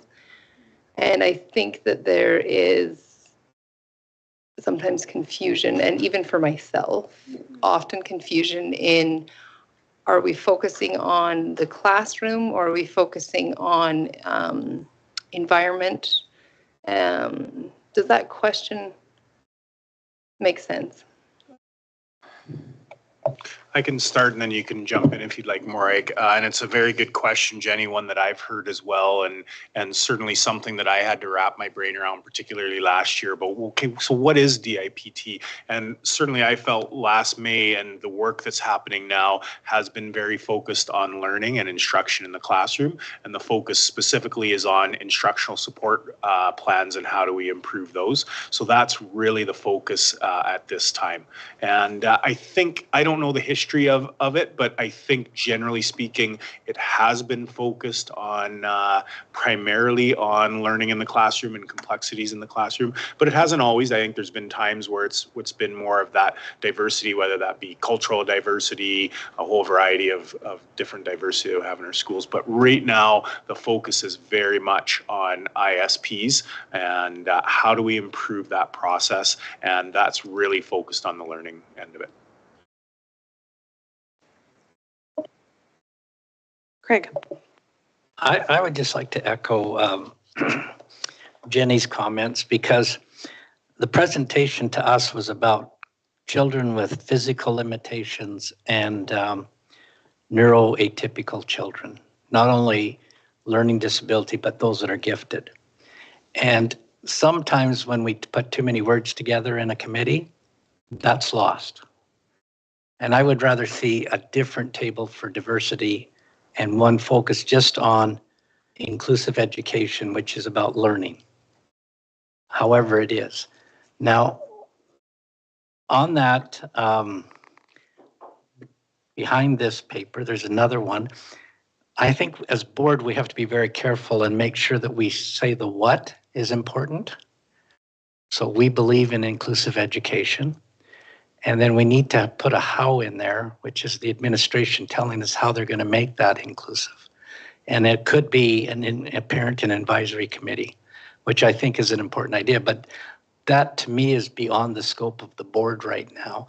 It's more, do we support an inclusive education for all students? And if we do, how is the administration going to accomplish that? So I would just leave it at that. But I do have a problem with, we get too many words in there and people get confused. Thanks, Craig. And then that conversation will happen at that memo time. So we won't stand there. Yeah, that's important to have that conversation there. Any other questions? Morag. I really appreciate both Jenny and Craig's comments. And I think, 2018 is a long time ago now. It's 6 years ago, isn't it? And at that time, we really did, as an ARAO Positive Spaces group, feel that we needed to ensure that our minority voices were recognized and were supported, right? And I think that's where the diversity and inclusion piece came from. As we've moved through time, the reality is we don't just have students with exceptionalities, students only with EAL, students from 2S LGBTQ. We could have a student in a wheelchair who's 2S LGBTQ from a refugee camp, right? And so I think inclusive parent table, I'm absolutely delighted with that title, if that is the will of the board, because that is our goal, is so that we are inclusive and that we are acknowledging that our practices need to continue to grow and flourish, and every student has uniqueness and diversities, to be honest. So yeah, I'll leave it there, but I appreciate the feedback. Andrea. And before we leave the topic, I just wanted to thank the staff for writing such meaningful ISPs over the last month. And with them heading into interviews, they're going to be sitting down with parents and children who they cherish their learning. And I just want to give them a shout out for a lot of work that has gone into that, and that they take them very seriously, and they want the best for these children. Thank you, Andrea. Allison. I'll just jump in for a couple of minutes. So in this memo, when we look at it, and it's titled "The Response to the Public Presentation That Happened," and the background speaks to that in regards to the parent piece, and that was what was requested, was the collaborative process with greater parent voice input, but the recommendation isn't in regards necessarily to the parent piece or the parent portion of that.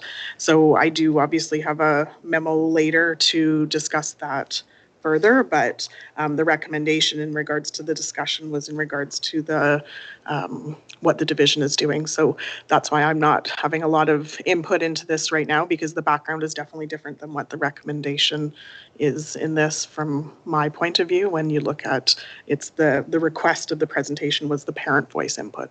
So thank you. Thanks, Allison. Okay. We will move to 10.2 Joint City School Boards Committee.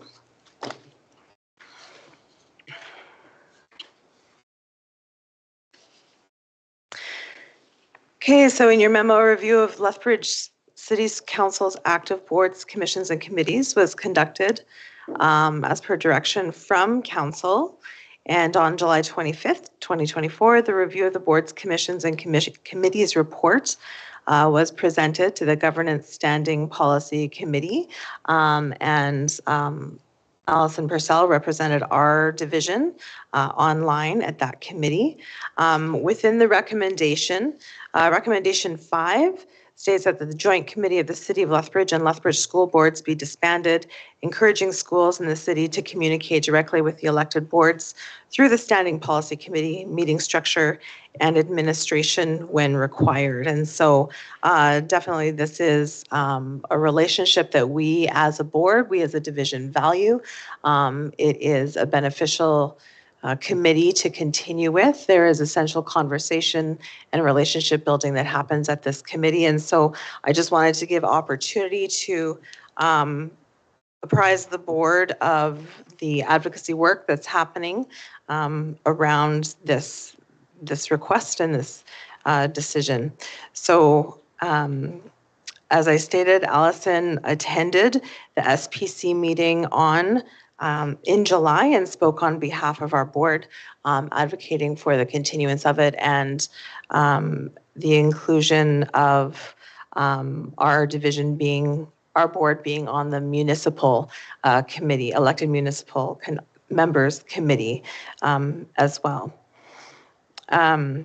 Within the report, it is stated that all concurred, and by all, its administrative support and council members concurred with the recommendations. And so I think that is something to be explored to see that if it is indeed unanimous consent. On October 10th, I emailed the chairs of Holy Spirit Catholic School Division and Franco Sud to invite a collaborative response to the City of Lethbridge. And following our zone meeting on October 16th, we met to discuss what the next step would be. And so we decided we would each send a letter to the SPC and to council, including the mayor. And so our letter was sent on October 21st. So I know, trustees, you received this.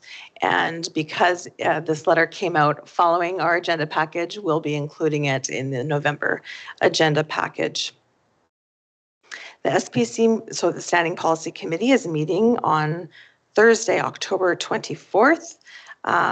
And Allison will represent Lethbridge School Division, as I am unfortunately out of town, and Christina Larkin, who is our other representative on that committee, will also be out of town.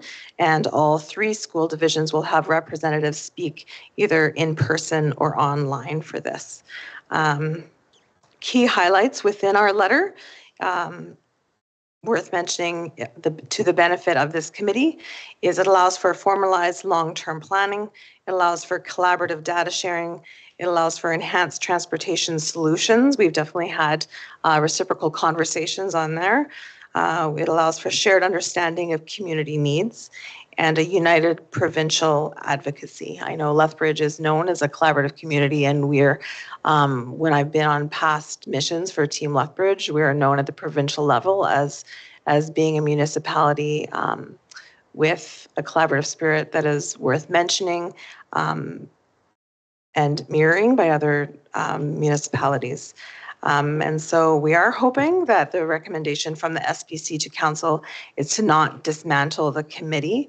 I know of all of the committees, we're the only ones that is being recommended to fully dismantle. And so I see this as a dismissal of the importance of our relationship with the city as a governing body. And this is the work that's going forward.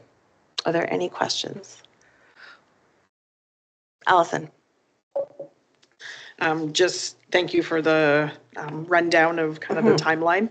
The one thing that when I presented to SPC in July was the request to table this item so that boards could have opportunity to discuss. And in addition to that, it was in regards to recommendation number 16. So recommendation 16 is to establish regular, at least annual, elected officials, all of city council to elected officials meetings with mutual partners with administration to attend. This includes the following: Kainai Blood Tribe Band Council, Coaldale, regional municipalities, Member of Parliament, MLA Lethbridge East and MLA Lethbridge West. I presented at that time because I very much feel that we are on the same ballot as City Council, and I feel that if this is about elected officials, that we should be included in that as well. And when we discussed this after I presented to City Council, that was part of the conversation as well.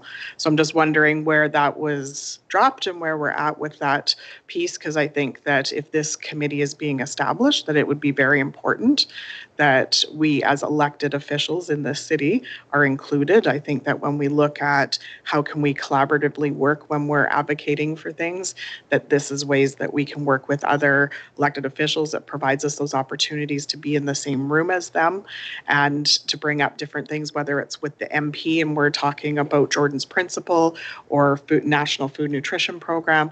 There's many different things that we could be in the same room when we're talking about elected officials. So I'm just curious as to where that piece was dropped along the way, and is there opportunity for that still to go forward? And there wasn't a discussion with the whole board, and I think that that's important, that this is a board letter that went forward, so it should include a discussion with the board. Thank you, Allison. My apologies for when we met as the 3 board chairs or the 3 divisions, only the joint committee did come up. So my apologies for that. And you're correct in that this is a good board discussion to hold regarding whether or not we advocate as well to be on the municipal committee as well. And so I will open that up at this time. And if this is a direction that the board would like to go on, absolutely, I would be in full support of that, for you to share not only the perspective that we maintain relationship through via the joint committee, but also through that committee as well. So I'll open it up to comment. Craig.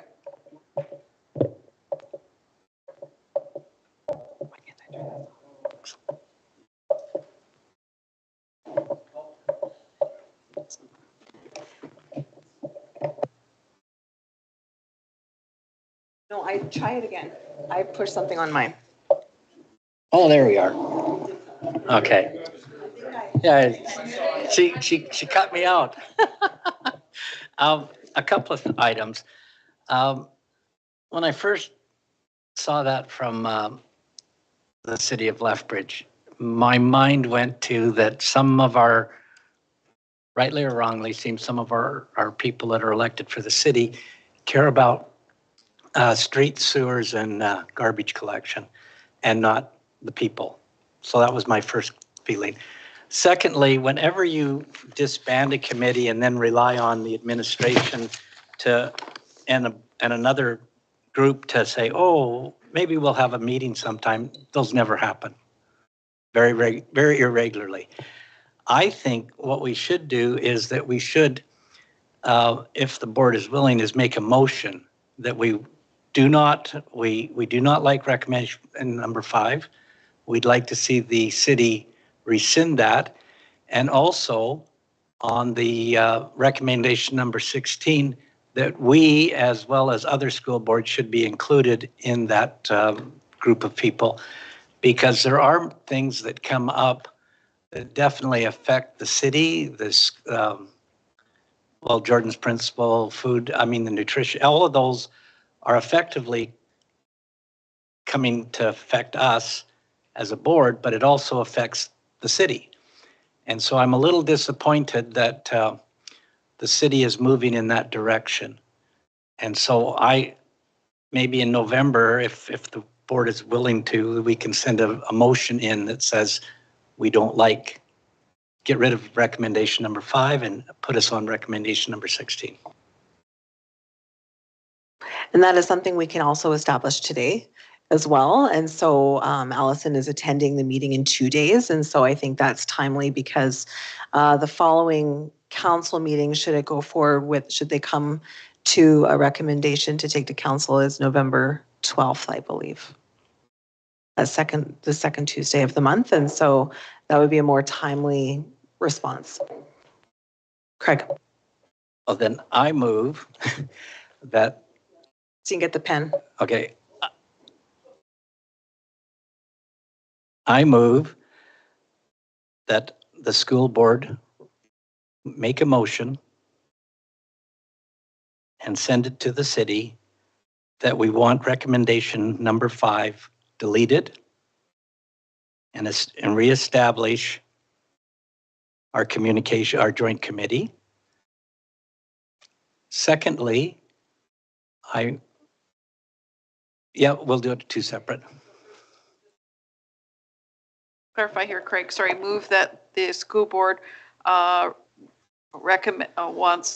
requests that recommendation number 5 be defeated?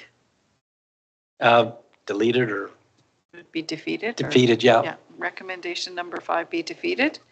Does that make sense in the context of what we're talking about here?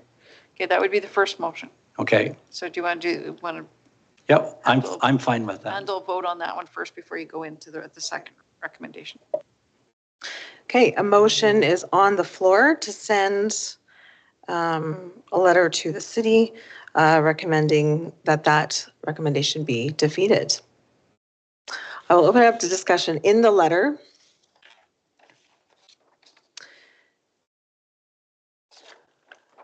the final paragraph is, in conclusion, the dissolution of the joint committee risks undermining the collaborative spirit and productive partnership we have fostered over many years. On behalf of Lethbridge School Division Board of Trustees, I respectfully request that the city reconsider the recommendation and maintain the joint committee as a vital mechanism for continued success. Is this a conclusion in a letter that would satisfy the motion that you're putting forward? I'm just curious how what a second letter would look like with this one having gone out. Well, I think number 1, that's a good letter. But as you say, as is brought up, the board didn't have a chance to discuss it. This is a little stronger wording that we move, that the board is concerned, and that's a motion. And so it's a governmental thing. So I would say that we should proceed with that motion. Of course. Jenny. If we amended the motion slightly to better reflect what is in the letter, then the wording of the letter could be adjusted to say by unanimous, if it is unanimous, motion, the board requests. Because I think that Craig is right. There's a lot of weight behind something that has come from a motion. But maybe an appropriate way for us to communicate back to them is we held a vote. We realize it's our space that we held that vote in, but it was by board motion, which then the letter comes from you in representation of us, but the motion allows them to have the knowledge that the full board supported this. And so by way of motion or by way of unanimous motion, whatever it is, our board makes request. And I think that your wording accomplishes exactly what you're trying to accomplish with your motion. And it could be either a separate statement or included in that letter. Thank you. Anyone else? Tyler. I just think you're...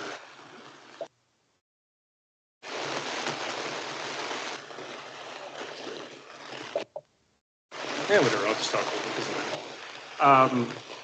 I think you're giving too much weight to thinking that they care, that whether or not there was a board motion and everything else. Look, if it makes you feel better, that's fine. They don't care.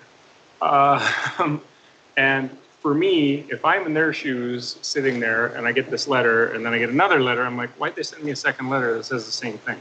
So I would, if it was me, I'd stick with the letter that we sent. It accomplishes it. We've already said in there what we want. They know where it came from. To me, it's not going to make any difference whatsoever to doing that. Only thing is, like I said, if it was me getting that datum, I'd just be like, it would make me less interested in either letter because you sent one to me twice. That's my opinion. Jenny. I was at a recent meeting where the mayor was in attendance and said, I realize this is not my wheelhouse, but we are going to consider making and passing a motion regarding something that would have been our wheelhouse. And so they recognize governance. They recognize the weight of a motion and a vote. And they recognize that in doing that, they were looking to show added support to what we are trying to do. and even acknowledged that, you know, this isn't typically our area, but we are supporting what you're doing, so we'll add our voice to it. And so I don't think that there is harm in doing the best we can. We can't control how people receive our work, but we need to do our work, and we need to do it honorably. And I think that voting on motions is a part of that. Yeah, and I do think context of the motion is important too, right? It's one thing to put forward a motion that provides collaborative partnership as to a motion of this is what we think in isolation from what you're going to choose to do, right? And I'm not saying that it's to bring a motion forward is invalid. I just think the context is important. Question that I would have is there isn't consensus regarding communicating such a motion via a letter. Would presenting the motion verbally when Allison presents to council, would that be just as effective? Would that be a path to be considered? Allison.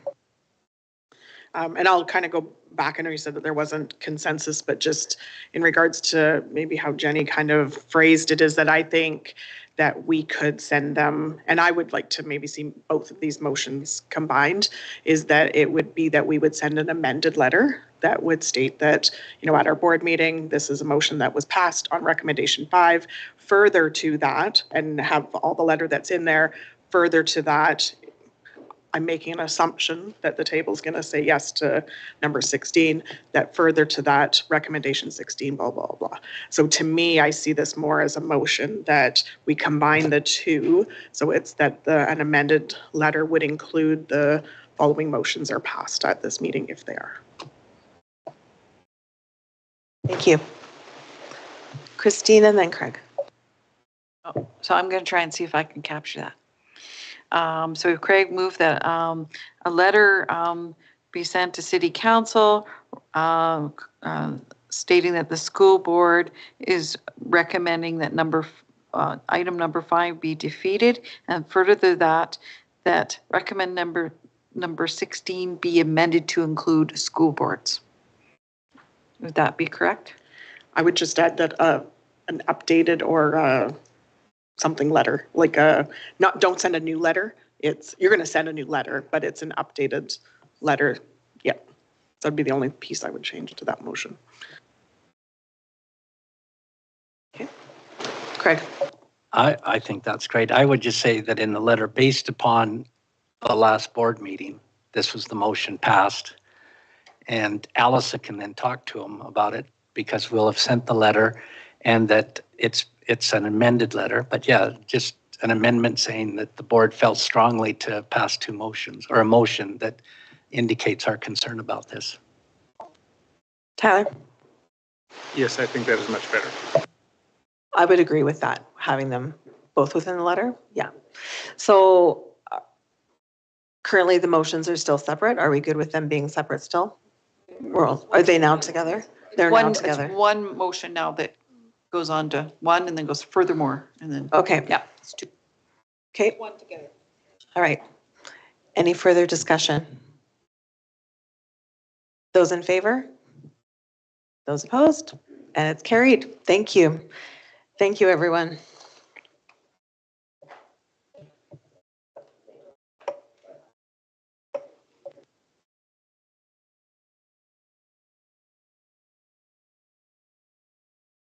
All right, so we move on to action items 11.1, inclusive, I don't know why I'm fuzzy. Is it me? I think it is. Sorry, Inclusive Education Advisory Council. Allison. Excellent, thank you. So I did put forward this memo because I do feel that it's important that we look at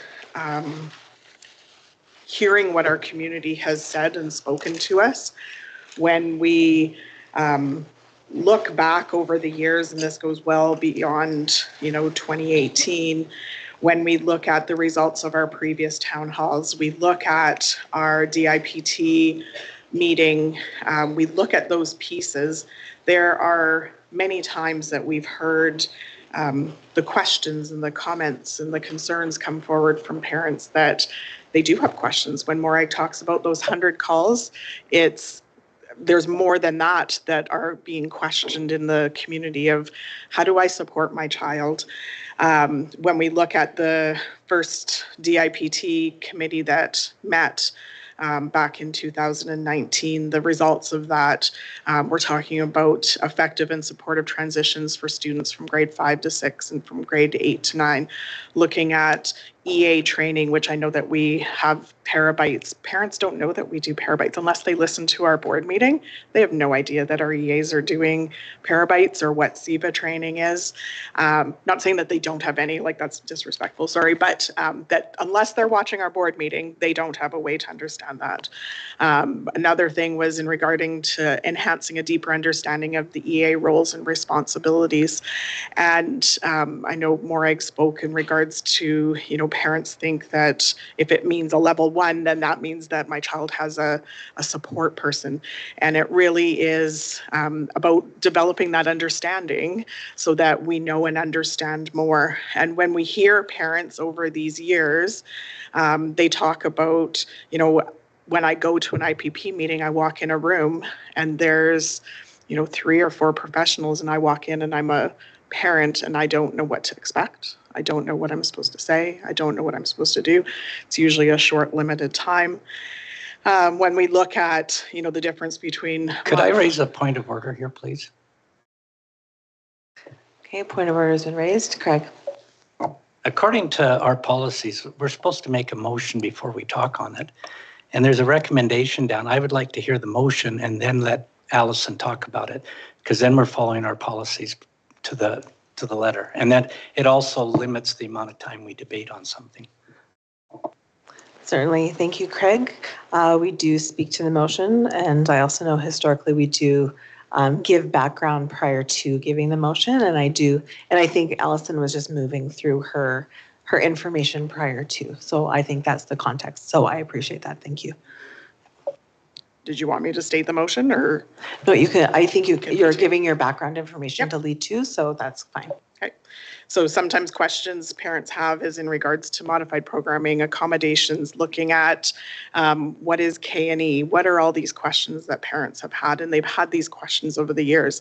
In my background, I speak about, around 2018, we did have Dr. Diane McConnell come. Okay. And so there is lots of conversation that has occurred with parents over the years to request opportunity and way to have more information. When we did meet in 2019, out of that came Shelley Moore doing a session on what is UDL.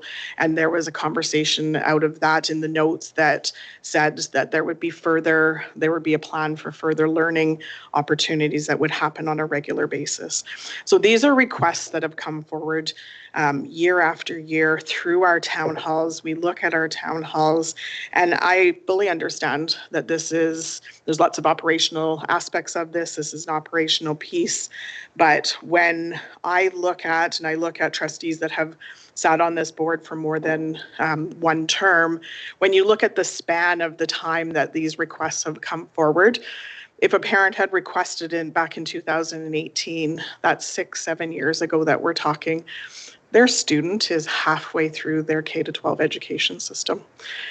We have yet to develop an opportunity for parents to have an ongoing basis and an ongoing way to be provided with an opportunity for engagement to understand better what inclusive education looks like in our division, what inclusion looks like in our division, and to have those opportunities.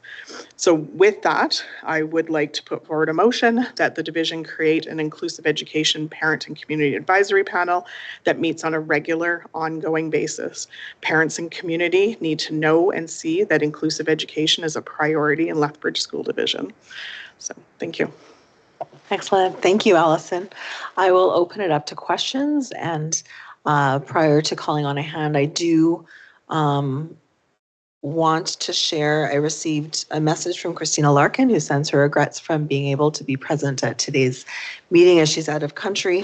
Christina, though she knows she's unable to vote because she's not here, would like to express her support for this memo. And she would like to thank Allison for the advanced submission so we were able to review it. So thank you. Are there any questions for Allison? Craig. Well, part of it is this motion is a what, and part of it is a how. And I'm a little uncomfortable with merging the two. I think we can, as a board, say that we want to create an inclusive education parent and community advisory panel, period. And then we have to allow our administration to come back with how they're going to do that so that it meets the needs of our parents. So some of it I agree with. I'm just a little leery about dictating the how. And to clarify, your concern of the how is the regular ongoing basis? Is that your concern? And we don't know what regular ongoing means. Some people could say regular ongoing means once a year, twice a year. Is it monthly? But that's for our administration to tell us so that they can come back and say, here's what we've planned from your what. This is how we want to do it. And then we can ask them questions about, is that adequate? Is it enough? Those kind of things. So I would just feel more that we want to have that panel and then allow the administration to come back with how we're going to do it. Thank you, Greg. Mike. I want to be cautious about jumping in so if it's not appropriate for me to comment, I do have a question, Allison, just in terms of, just for my own clarity. So I understand the inclusive education advisory panel. So my understanding is that would be a panel that, a group of people that come in and meet and advise administration on a variety of things related to inclusive education. When I heard your talk, it was more related to bringing in people and informing them and helping them to understand. So do you see those as two separate things, or, I'm just, is it advisory or informative, or, yeah, so If I can speak to that, okay. So absolutely, it sounds like it's two different things. So how they would operate is the advisory panel would advise on things that parents want to have information about. So when we had, in October of 2019, when we had that DIPT table, advice was provided that we want learning sessions. And I think Shelley Moore was kind of already on the come in anyway, but it was that the request for those learning sessions. So it's a back and forth with what that might look like. So those were some of the ideas of things that questions come, and more, I could probably tell you what those 100 calls are regarding that other parents probably have the same questions about. So it would be that panel would work together with the staff within the division to figure out what those pieces would be of any of those items. So it wouldn't be that direction. And just quickly in regards, I don't feel that this is directing with it the regular ongoing basis. I fully believe that it is operational, and it would be for operations to come forward to figure out together what that regular ongoing basis would be. Thanks, Allison. Jenny. Craig, hearing your concerns, but recognizing the intention of the motion and the concerns that it aims to strive towards solution with, would you be more comfortable if the motion read something more along the lines of, it is recommended that the division support the creation of an inclusive education parent and community advisory panel to allow for more flexibility in the operations end of things in striving to meet this motion?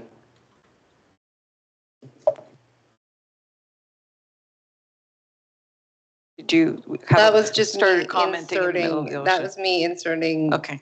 3 words, and not Okay. even, it's not Craig's motion, so I didn't even make it a friendly amendment. It's just me asking him if it's the wording he's hung up on, I think, and not the intention of it, I think. And so me striving to help a solution in that. I'm all for it. I just don't like the wording of it. And Jenny, what did Jenny say? I suggested, Craig, if you look at the motion, if we added in, so if you're reading along, if it says, it is recommended that the division support the creation of an, instead of create an. It's just a little bit, it allows them to say, hey, board, you wanted this, get involved. Or whatever they want to do. It allows them to reach out to other avenues, right? It allows them more flexibility in accomplishing this, rather than you've got to do this. Yes, I like that, but that would be up to Allison to change. I'm willing to make it a friendly amendment. Or make it a friendly amendment. Dean? I think, well, I don't know if that, I understand where you're going, Jenny, but the division is us.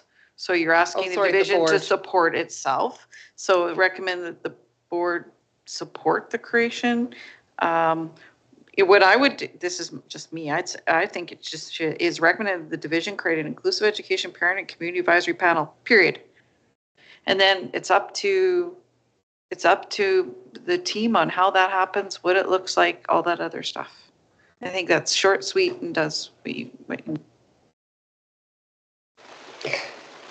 Okay, I might muddy the waters a little bit, and I'll ask Allison. I am wondering if I appreciate why it would be ended there, but we've already had conversation. There's already a committee that's happening, and I don't want the intent being asked for to be lost as to what the purpose for this would be. And I see the gray zone of delegating an operational piece. Allison, what would your thoughts? Well, first, is there a change in wording that you could see that would help capture your desire or purpose for this committee? Because I heard you're wanting ongoing and more regular opportunity for parents to receive information. That's what, right? It's not necessarily advisory. I don't know, but like, is there a word change that you could think of that would help capture what you're wanting? No, I can't think of another word that would capture it. I think when you look over the last number of years, it's it's one time, and then we get response, and I hear from community lots. We have another one, and I hear from community a lot of response. So it's not a one of. So I think to change it to a one of is not going to get us there. I have no issue if our staff come back and say, hey, we'd like to call it something else, or this is what we present and said. I am not married to that name. I'm not married, but it needs to be something on an ongoing basis. And for years, the request has been there. I think that it's the ongoing piece, and it needs to be the inclusive piece, and it needs to be an opportunity for parent engagement in that world. So if you want to reword all of that, that is what the intent needs to be. And if division staff come back with something that incorporates all of that, that's fine. But it can't just be a one of. So for me to remove that on a regular basis is not going to satisfy that piece, because we are already doing that. Would it work to, instead of say meets on a regular ongoing basis, parenting community advisory panel that allows for ongoing opportunity for, I'm thinking out loud, like allows for opportunity. Like, I think that phraseology could help the concern of dictating a narrower path, whereas it's not just in a meeting. There could be other ways that can be captured to discuss inclusive education that allows opportunity ongoing opportunity. I think the word ongoing, that's important.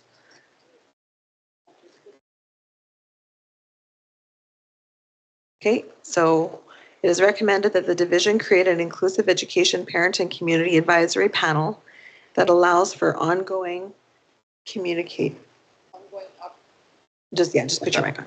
Oh, okay. It is recommended that the division create an inclusive education parent and community advisory panel that allows for ongoing opportunity to discuss inclusive education in Lethbridge School Division. Does that capture it? Say that again. It is recommended that the division create an inclusive education parent and community advisory panel that allows for ongoing opportunity to discuss inclusive education in Lethbridge School Division. And I think that the word that is, I know that we've bounced around the piece that the regular ongoing is the issue. I think actually the word that's the issue is the word meets. So we're saying to meet. So we're removing the word meet by doing that. So I think that that word, it's not that the committee would, or the panel would meet, it's that they provide those opportunities on an ongoing basis. Craig. Yeah, I can live with that. However, I look at it and I need more information. For instance, to me, our upper admin need to come back in November and say, well, we have a diversity DIT table.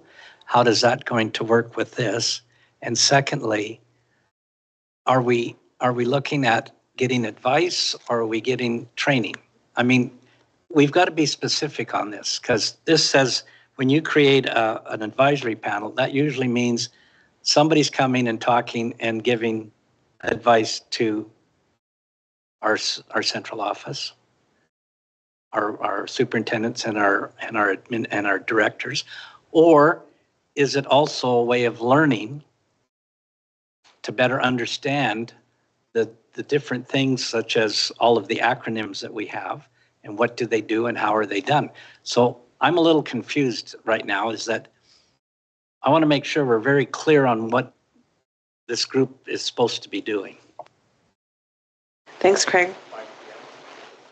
Oh, thank you. It is 5 p.m. We're just going to pause. Tina, is there anyone online for public forum today?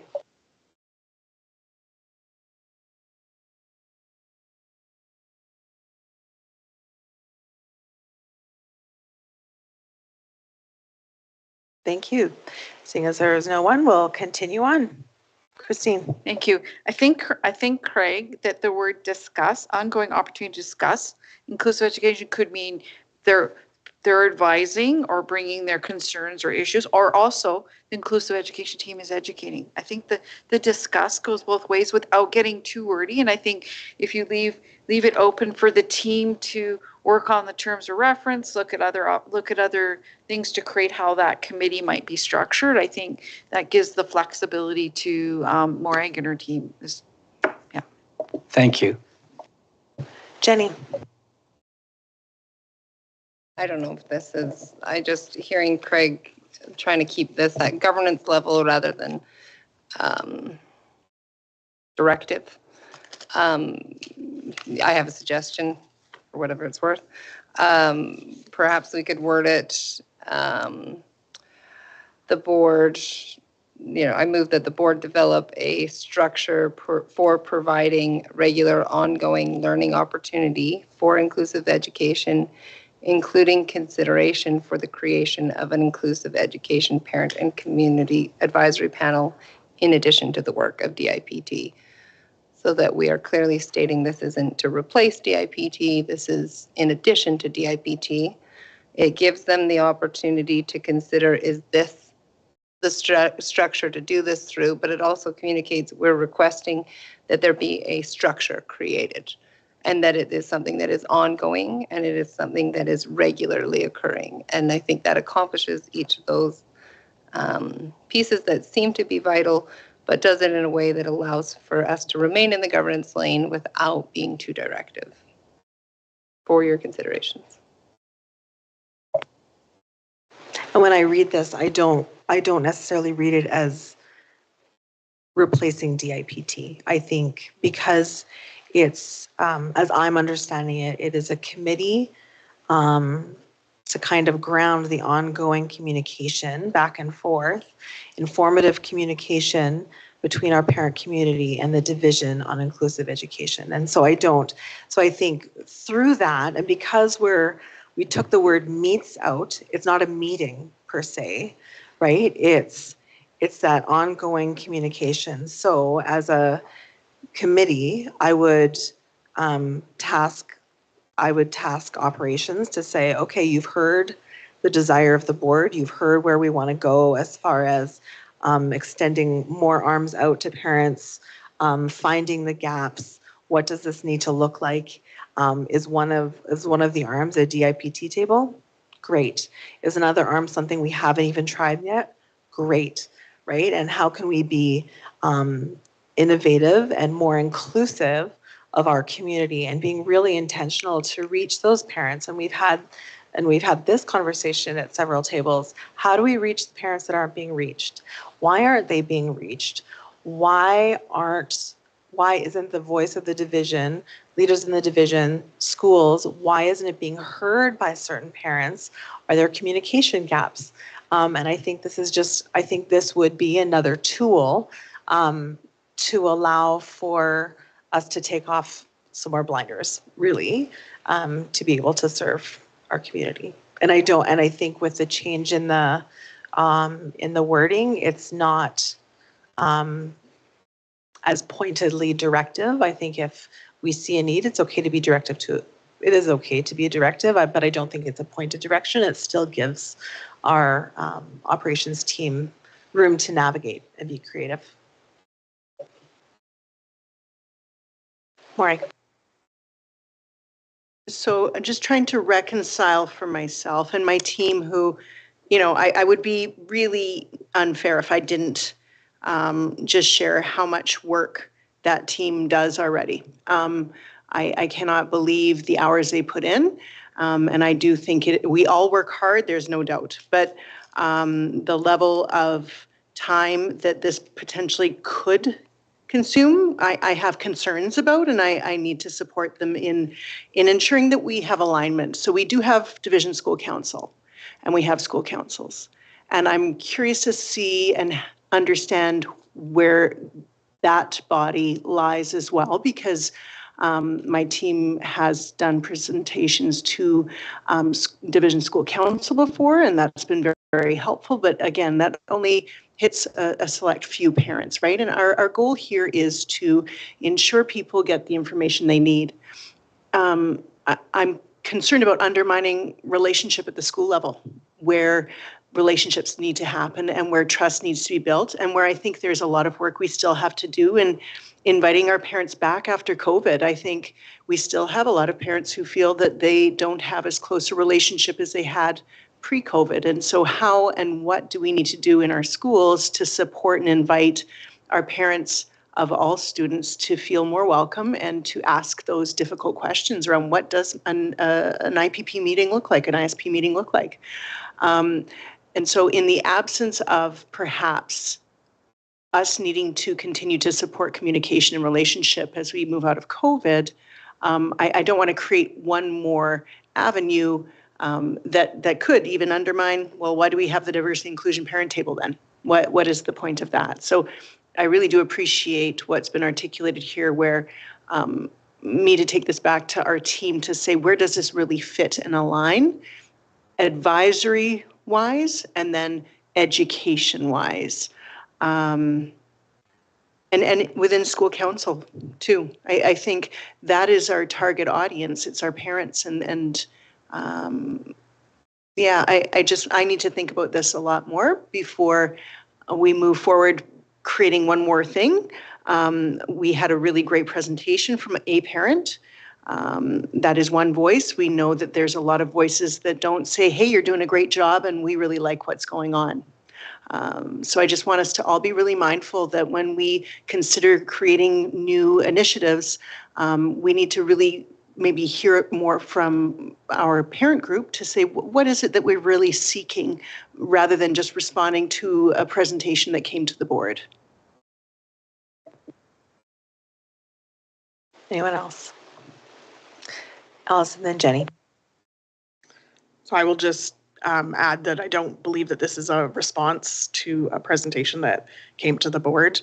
My backgrounder certainly goes back well over 6 years in regards to the requests that have come forward. If you look back through all the town hall results, the requests that have come forward with information and requests, when you look at the time, I actually strongly believe that this would actually alleviate time. Rather than doing one of phone calls, you would be able to reach more parents with more information. The amount of calls that I receive in regards to these questions and topics, and again, it's one of questions that they're going to be calling the division to ask those questions of. I think when we bring people together to provide them information, so I can give an easy example is that we have the digital tech nights. We also provide newsletters, so we're providing information in other ways for other avenues and inclusive education. And the way that we do inclusion in our division is important, and these families want and they learn from each other and they have discussions. And I think that this would limit those one-of calls, and it isn't born out of one parent that came here to present. This is years and years of requests. Thank you, Allison. Jenny? I think Allison covered my sentiment fairly well, that I would agree with this. We did receive a good presentation, a very well delivered presentation, well articulated presentation, but this is a concern that we have ongoing and constant, and it's the same concern that leads to those, you know, if we get 100 calls at the division level, there's been 1,000 at the school level, right? And there is a need when your student is in need of support, you're looking for it, right? And it's not to say that there's any failing, it's just that there's need, and striving to develop strategy and reconsider strategy and continue with creative strategy development in striving to provide solutions to needs is a good work to do, and I appreciate that, what Allison said, and agree with that. Thanks, Jenny. Craig?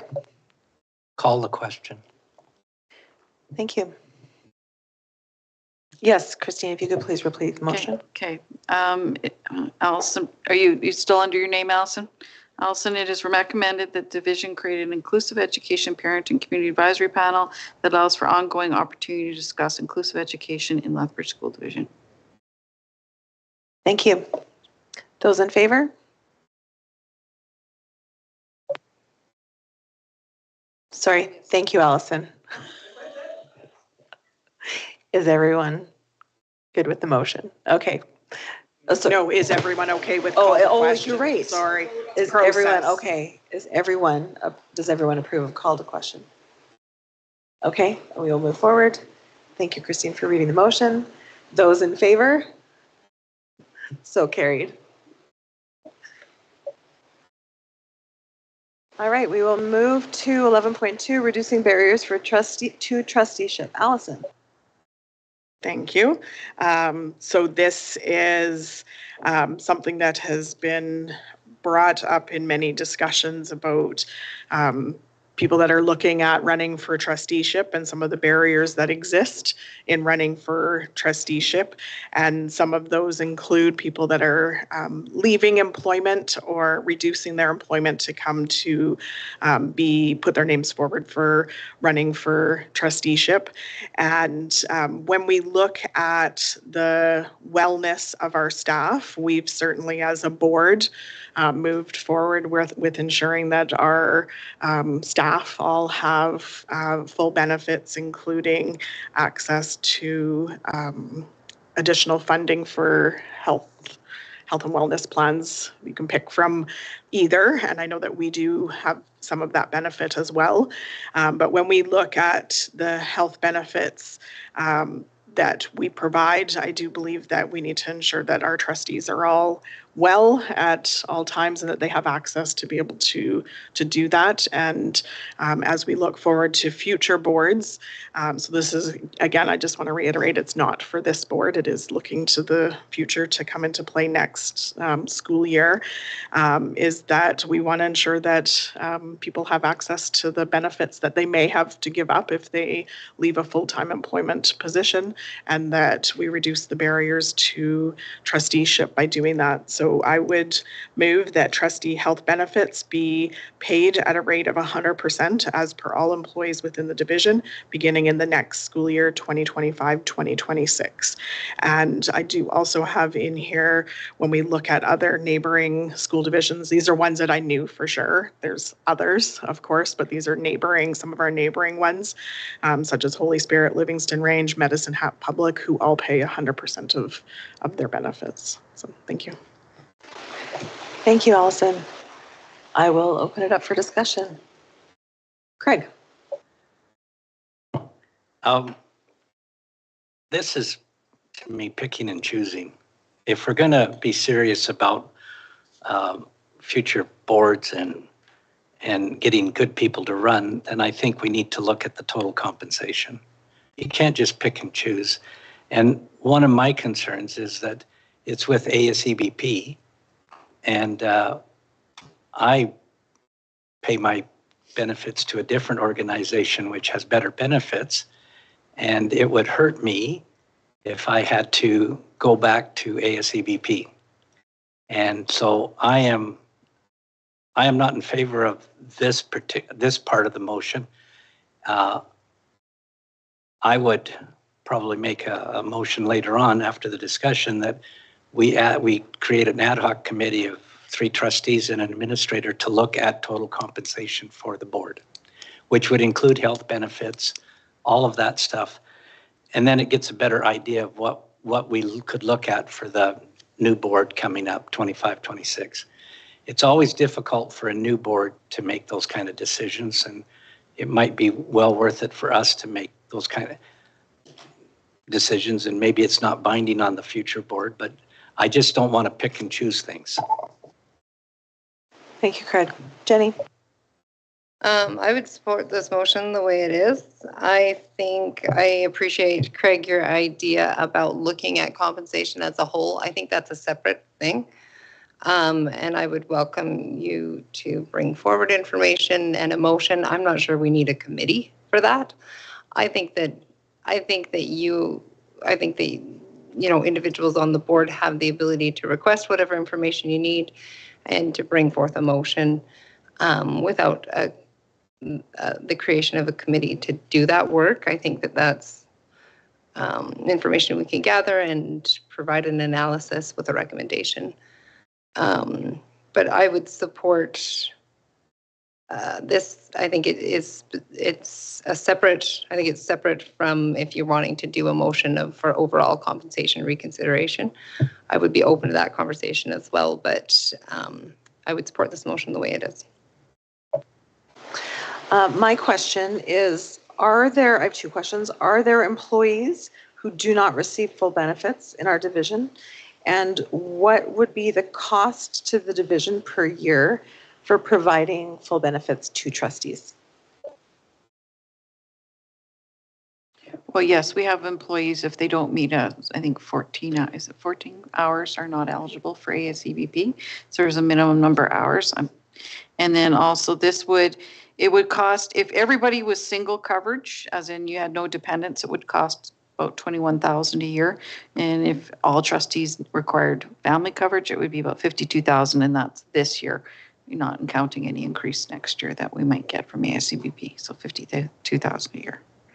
And then you also have, right now you have the 800 health spending account, which is more than other employees get. So I'm assuming this motion would right size that as well to be the same. Thank you. Andrea?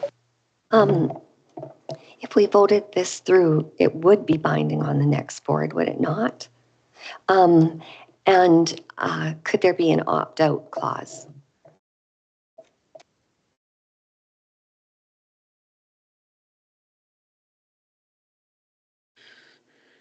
Sorry, would it be like, would is it be that, possible? is that information we would know now if there would be an opt-out clause, or is that something that would need I to would be have, determined? I would have to look at it. I'm not quite sure. I think if it's by group, if they all have to be the same, I'd have to look. Allison, I was just going to respond to that I do believe that you can actually say, no, you don't want the benefit, so it wouldn't be a cost to our division. Tyler. I would speak emphatically against this motion. Interesting how it's worded, reducing barriers, and maybe that's the case. What it really is a significant pay increase to trusteeship, is what it is. I've never questioned your numbers before, Christine, but $6,000 is all for family. It's got to be way more than that. I don't buy that. It's That's only what payroll $6,000 gave a me. year. Yeah, payroll. Yeah. Yeah, payroll gave that to me. Yep. Okay. Either way, that's not for benefit. No, public sector benefits, that's not a lot, actually. Is that just health and dental? I guess that's what it would be, just health and dental, because if it's Yeah, it's not life. No, the it'd way be the just. motion is worded, you would also have to have life insurance, disability. Well, no, it said health benefits. It did not say. It didn't say I thought life it said insurance. benefit package. No, it said health benefits. So that's just Well, your okay, extended generally- health, dental, well, and vision. Health benefits aren't dental benefits, but anyways, whatever, benefits, fair enough. Anyways, Yes, it okay, I'll would get be- back to my main point. So what it is it's a significant cost, and it's basically just a pay raise. You have to understand when we say, okay, well, we looked at other divisions and they have full benefits. Yeah, Holy Spirit, their compensation is about $10,000 a year. Ours is $26,000 a year. So that is a significant difference. And this has been discussed with past boards, and that's kind of where it was at, is we're already paid significantly more than the other board. And part of that, though, was their offset is they have benefits. So one quick question for Christine Lee. I believe there's a termination age, though, under our benefit plan. Is it 70 years old? Might be 65. Okay, it's 65. 65. So then what happens also is you end up with a discrepancy. So a lot of times with trusteeship, you get people who have retired from prior work and they are age 65 or above. And if that's the case, they don't actually even qualify for the benefit plan. So now you have a discrepancy between trustees where I'm this age and I have family, so I get this, we'll call it $6,000. I get this $6,000 benefit that you don't get because you're over 65 and you're paying for your own coverage. So, and then you can get into, oh, well, we can it's so essentially what this really boils down to is what Craig said. It's actually a total compensation conversation is what it is, because you end up with discrepancies between trustees even, between divisions. And if you're going to do this, you can't look at it in isolation. You can't look at benefits in isolation because it is a cost and it's a total compensation consideration as trusteeship for all that are here. So I would certainly vote against this motion. I would encourage others to vote against this motion. And if you want to go down this road, that's totally fine. But I do think you need to look at this in conjunction with total compensation for what trusteeship is.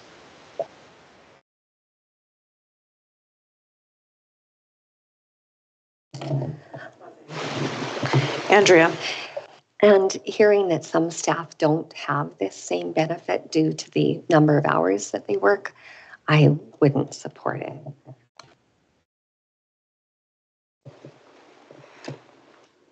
Any other comments? Okay. I think, yeah, we're going to vote on it. Yep. I think I would want to see that information of boards who do have 100% health benefit coverage and what their compensation is, and just to see the full picture of the correlation there. Craig? Well, I can speak on that from past experience. Your compensation as a trustee in Palliser is $500 a month, plus any meetings that you go to. But we got 100% of our benefits paid. But that would, most trustees there would only make about between 17 and 20,000. That includes the benefits. So I agree with Tyler. We need to have, and you can't do it by an individual. You need a small committee to look at all of it, present all of the information, and then discuss it. Okay, any further conversation on this motion? Okay, the motion is that trustee health benefits will be paid at a rate of 100% as per all employees within the division beginning in the next school year 2025-2026. Those in favor? Those opposed? Okay. That's the word I'm looking for. Defeated. Thank you.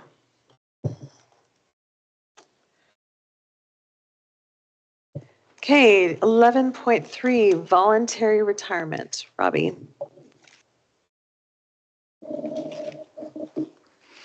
Okay, if you've had a chance to go through it, it hasn't changed other than the dates with what you were presented with last year. And this has been an ongoing opportunity that the board has approved for a number of years. That is on the table to be approved once again for the 24-25 school year. We had 5 individuals take this opportunity last year. Thank you, Robbie. Before a motion is made, are there any questions for Robbie? Craig. In the past, we've got some letters from certain people complaining that we're about our process, but just so people are sure, when they retire on January 31st and they're rehired, they have to pay for their own benefits, correct? When they retire, they're resigning from their position. So whatever they have accrued with the benefits they have with their current contract closes off. So that would mean their health spending account they would have to spend, which they wouldn't get with their new temporary contract. Right. And they would have to pay for their dental. They would have to choose. They have to choose a month prior to resigning what kind of health benefit plan they are hoping for. Okay, thank you. Any other questions for Robbie? Okay, seeing none, I'm looking for a motion. Andrea. I move that the board extend the voluntary retirement opportunity for the 2024-25 school year to employees who qualify to collect a pension and are members of the Alberta Teachers Retirement Fund or local authorities pension plan, QP 290, QP 2843, and non-union employees. Employees intending to access this opportunity will be required to notify the division in writing per the process outlined by the division and submit a letter of retirement effective January 31st, 2025. These employees will be offered a temporary contract effective February 1st, 2025 to June 26th, 2025, or the end date as per the appropriate employee calendar. Thank you. Any further discussion? Those in favor? Carried. Thank you. All right, we are now on to division highlights. Allison, we'll start with you. You start at the other end. I gotta look something up first. Andrea, we'll start with you.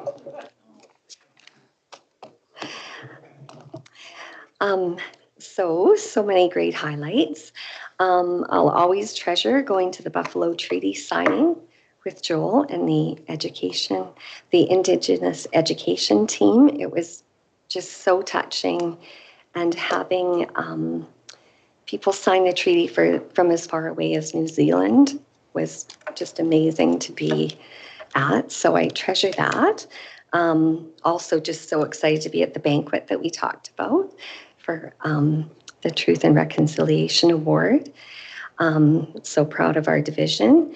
Got to spend time in all three of my schools, Mike Mountain Horse, Galbraith, and Wilson. And I was really happy to be in my son's class and have those kids get a chance to ask me some questions about being a trustee.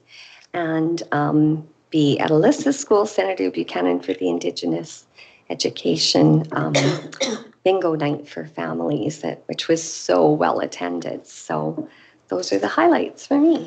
Thank you. Thank you, Andrea. Craig. My main highlight is that I, as the board rep, attended the annual general meeting of the Public School Boards Association last weekend.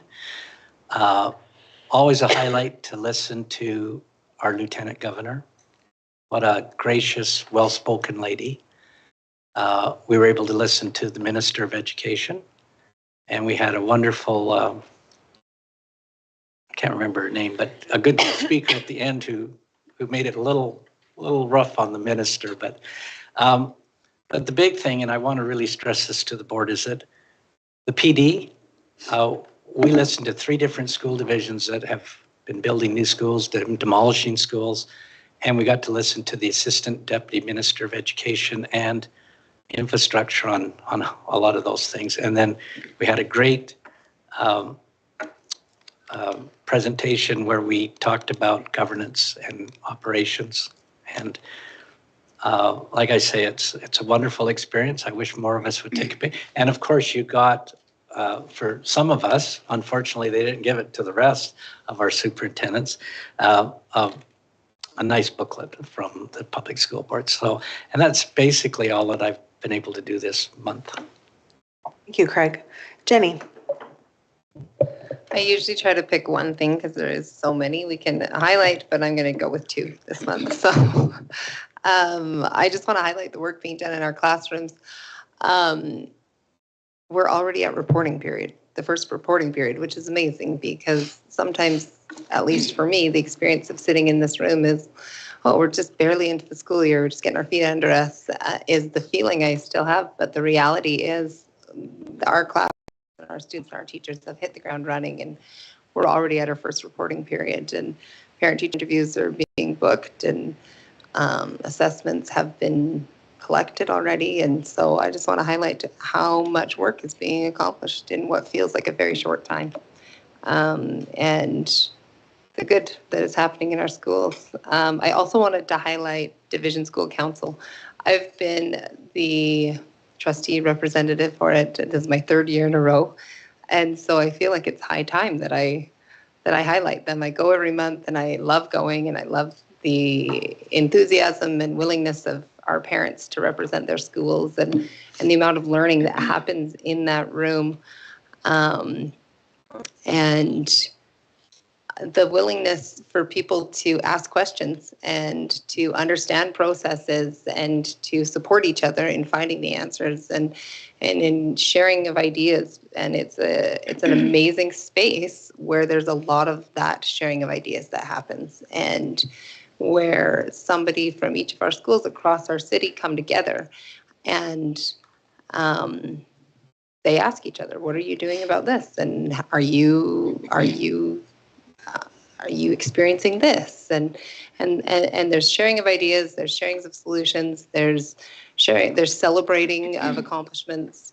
But the amazing thing that I'll highlight today is that table has gotten more and more crowded over the 3 years. And to see just that increased enthusiasm and ongoing throughout the year, that table has gotten more and more crowded. We have so much willingness to be involved. And so I just want to highlight that engagement and that relationship that is supported between community and school and from our parents. So Thanks, Jenny. Tyler? A little something. Never give anything, but volleyball season is coming to an end, but it's been great to watch some volleyball. Wish I could go back, do high school all over again. Wish I could hit puberty earlier, be tall like Mike, and I would make some different life choices. Because I do enjoy volleyball, so anyways, that's been fun. And I even went to LCI, and somehow I went into that gym and I came out unscathed. So it was really quite nice in there, I gotta be honest with you. It wasn't all the horror stories I heard, how it's been lately. It's really, certainly the place could use some, upkeep here and there, but anyways, still looked quite nice. Thank you. Thanks, Tyler. Allison. For my highlights, I know others have already spoken in regards to the Lethbridge Chamber evening and our Indigenous education team being recognized for the work that they're doing with it for the spirit of reconciliation. So huge kudos to the team and all the work that they do for our students. I was able to go last evening to the session that Erin Herkett had offered for our parents in regards to report cards. And I think just really hearing over the years of that request for change has been answered. And then the request for parent engagement, and just to, I know that there was 80 people said they were coming in, it snowed and it wasn't 80 people, but there was still a good number of parents there, and there was so much engagement in the room. Almost everybody in the room spoke and had something to say, and then they were able to do the survey. And I think just having our staff work together with our parent community, and I know that Erin has a committee that's working on hearing what's being heard and rejigging everything. It's a lot of work, and just commend them for the work that they are doing and the parents that came out. And then my big thing that I had to look up is GS Lakey is one of my schools, and I want to highlight a student there. So her name is Ray Marie First Charger. And if you have an opportunity to go check out Galt Museum, she has an exhibit at the Galt Museum. So she is a skateboarder, and she skateboards with her dad, Husky, and they have formed a community skateboarding group to bring Indigenous students together, Indigenous youth, not students, sorry. But some of the work that Ray Marie has done, she's only in grade 7, and she has an exhibit in the Galt. It's pretty huge. So I think that we should be celebrating and highlighting the work that she does and she continues to do, and is an absolutely amazing student within our division. And GS Lakey is absolutely lucky to have her in their community and the leadership that she brings. So. That's great. Thank you so much, Allison. Items that I would have spoken to have already been shared by other trustees, so I won't repeat, but I just have to say we do have a really incredible division, and such good work is happening by our staff team to support students and families. And I also just want to thank trustees for your continued advocacy, and we are definitely a board that does not stand back from being involved, and part of that is building a relationship with our schools and building a relationship with our community members. So thank you for the time and dedication that you take for that. Okay, now we will move on to our information items. And the first is 13.1, West Lethbridge boundary changes. Christine. Yes, thank you very much. On September 24th, the School Boundary Realignment Committee presented the suggested boundary adjustments for West Lethbridge Elementary Schools that would come into effect for the 2025-2026 school year. There was a PowerPoint as well as a comprehensive report, which was posted onto our website, our community engagement website. Following that, along with a request for feedback on the recommendations. And we received 97 responses to that survey that went out right after that meeting, and actually went out, I believe, during the meeting, and then also closed on October 18th. We had 97 responses to the survey. And about 62% were from parents, staff, or guardians of Cobanks, with 20% from Nicholas Sharon, 10% from Mike Mountain Horse, 5% from Proby, and then 3% from interested community members. I do have a summary report of the boundary survey results, and that is going to be posted right after this meeting. Garrett has it, and we will post it up. And I will review it in a little more detail prior to the board making its final decisions on the boundary changes on October 29th. But just a few highlights. we did ask 2 questions.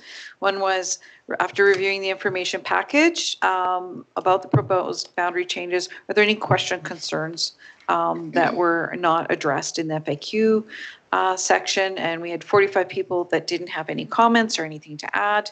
We did have some questions around before and after school care, questions about, why we're relocating Spanish, questions related to being able to finish Spanish bilingual at co-banks, why can't the Spanish bilingual program stay in Rain and Copperwood, questions related to busing with the new changes, questions related to road access and safe walking paths to schools, and then when is another new school going to be built to address future growth. And so I will address those questions a little more detail when we get into on October 29th. Some of the concerns were expressed were around staffing and program continuity, siblings and student placement, so concerns that siblings staying together. Spanish program relocation, there were some concerns expressed, enrollment and future growth concerns, and about safety and accessibility. So that's those safe walking paths to school. In the second question, we had, please provide your feedback on the new boundaries that would come into effect. We had 55 respondents that didn't provide any feedback, so you could say pretty much they were neutral. There were 26 comments that were supportive of the proposals, expressing appreciation for option 3 and addressing overcrowding, showing support for the boundary changes, and appreciative that we didn't change Dr. Proby's boundaries. And overall, they felt that the proposal was well received and respondents felt addressed the key concerns effectively. When we asked on the comments that were not as supportive for the proposal, there were 16. Many of these comments relate to the relocation of the Spanish bilingual program, just concerns about it being moved out of the community of Copperwood because the number of attendees at the Spanish bilingual living in the community of Copperwood, concerned with some, logistical challenges of where they're, the community connections to their community and that sort of thing. And, concerns that maybe it actually won't address the overcrowding situation. And of course, just frustrated that maybe their children will not be able to attend the school that is in their community. So those details are in the survey results that will be posted on the website following this meeting. And again, I'll go through some of the questions in more detail in October. Thank you, Christine. Are there any questions for Christine?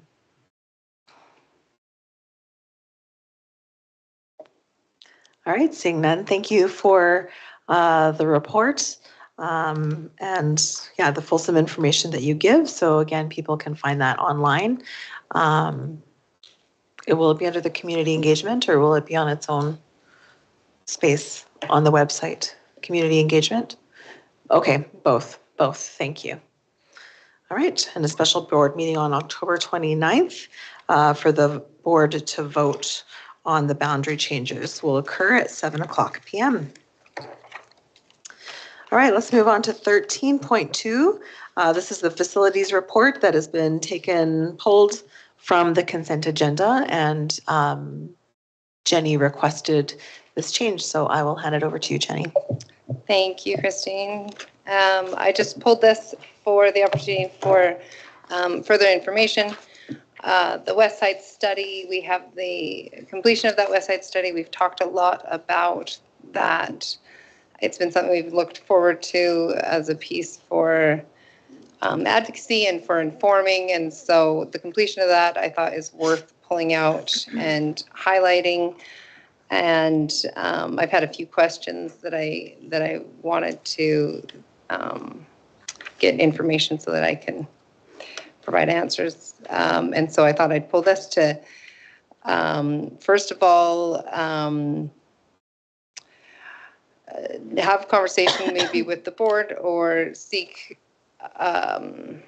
advice or information from our leadership team in considering ways that we can use this in our advocacy as a board. and ways that I know that in the study itself has some outlined intentions of the study itself, but I think that this is something that our board has put extra effort in obtaining this information that's unique to us, and so it seems worth conversation, whether we have that now or at some other point, but conversation in considering how do we utilize this, and wanted to give opportunity to our operations team if they want to speak any further to the strategy that you have or ways that you would request us to use this. I'll tell you what we've done with the report so far. I'll actually probably, for tomorrow, I will send another copy, a copy to Garrett, and he can post it on our website so the community can see it on its own and not buried into a report. We wanted to get it here first. It has been submitted to Alberta Education because Alberta Education has funded this study.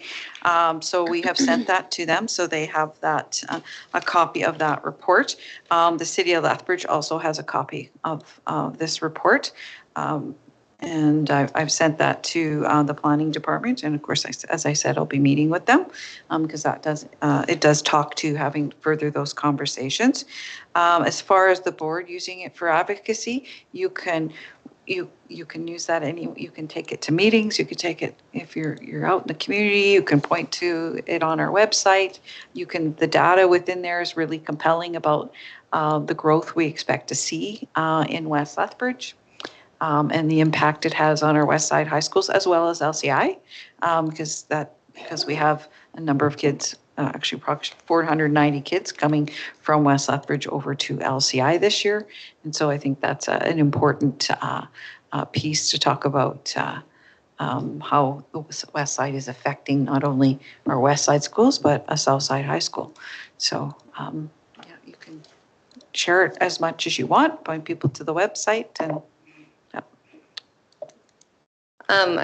one of the other questions that I had from the community was if it was the funding behind this, if it was funded internally or if it was funded through grant. And so I appreciate you. You said it was funded by Alberta Education. Was that through grant? Do you have more information? Yeah, I applied for funding for this study back in 2023 via a letter because we had met with our capital planning manager and we were talking about the West Side and our growth challenges, and in our just sort of an annual review of our capital plan and where things were.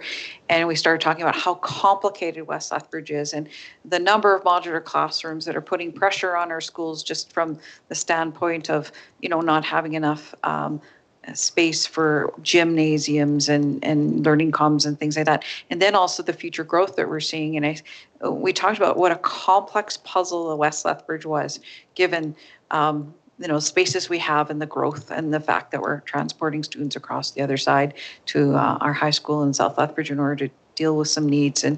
And as we were talking, and a manager happened to mention that, there's boards who have requested money to talk about different solutions and things that could happen. And I went, oh, okay, I can do that. They said yes. And so I applied for this study, and that's how we got it. For that information. Can I keep asking questions? Okay. Another question that I had was the authorship for it. And so I know that because I sat on facilities last year, I know that we had some of our own team, our facilities manager, is that the right title? Director of facilities. And I don't know I know we have an architect, but what's his actual title? Anyways, I know we have some of our team involved, but I'm wondering, I know from those conversations, there was efforts made to outreach to different accredited sources in producing this. And so I'm wondering if you can speak to the authorship that went into this and who was involved and what background they come from and what capacity they were able to perform this work. Absolutely. So the study was contracted to MSK Developments. That is Michael Kelly. Michael Kelly is formerly with the city of Lethbridge. He was in, I'm sorry, I don't know his exact title. I think executive director of the planning department. And so he's the one we've worked with for years when we needed a new school site. He's the guy who was the connector with the developers and the city. When we needed a new school site, he knew how to make it happen. And so we thought, who better with their connections to developers, because we wanted him to speak with developers to get the sense of where things are going, what the direction is. He understands the outline plans, the area structure plans with the city. He understands, he knows all the players at the city and those connections. And so we thought he would be the best for that. So he did a lot of that work, meeting with developers and the city as well, and talking about some of the challenges we were. We also contracted FW Bay Architects to take a look at each of the schools in West Lethbridge and LCI and match them up to the capital plan area guidelines that talk about the area you should have for a school based on population and things like that. And that's in the appendix to that. And there's some information in there that will amend our capital plan when I do the new capital plan, and actually give some interesting data when you look at instructional area to the space, which is very telling on how squished and crowded our schools are. So I'll be using that data actually to improve our capital plan next round. So yeah, we've used that. We also, our Director of Facility Services, worked with the consultant and providing for information. I worked with the consultant. We provided data and context from our capital plan. And so yeah, there was a lot of work on everybody's part to get this together. Thank you. You already answered this partially, but if you want to add to it at all, another question I was going to just ask was,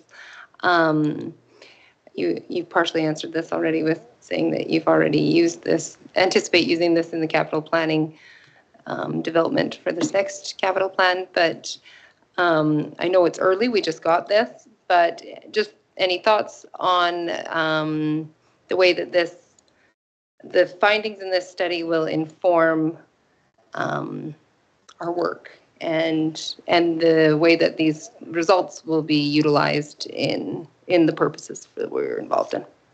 Well, the one thing the study did do, it backed up our capital plan priorities that we had for new school builds.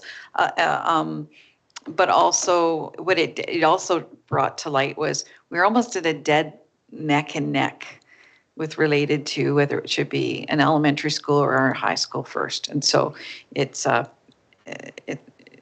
kind of one of these for the priority. And so it was interesting because, we were thinking maybe we should get an elementary school first and then a high school, but the study brought up, well, maybe, they're like, again, equal. So we need both. So we're just going to say we need both. So that's the study that informed the growth that the data in there shows the growth going out for 30 years. That data we had two different sets of data that we used. They looked at our capital plan data, but we also wanted independent verification because we use a Berger software. They use City of Lethbridge data to see the growth in West Lethbridge. Now, growth in West Lethbridge don't always translate exactly to the kids because it could be older, could be university, that sort of thing. But the growth that we'll see out to 2050 in West Lethbridge was, backing up what we were seeing. Also, very last minute, we discovered a tool from the province of Alberta that shows population. It shows population by areas. And so you can go in and look at the population growth for the city of Lethbridge by west, north, and south.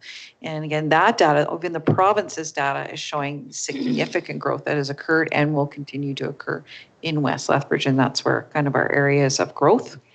And so it was, that's what that all informs. So we'll use that data when we do the capital plan. We'll the province's data, they're our funder. So when you can show your funder the data they're presenting and that's backing up what you're asking for, that's always helpful. Appreciate that. Thank you. And then I didn't have anything further on the West Side study, just thought it was worth having further conversation on, unless anyone else has anything. Allison does have a question. She's had her hand raised. Yeah, Allison. Thank you.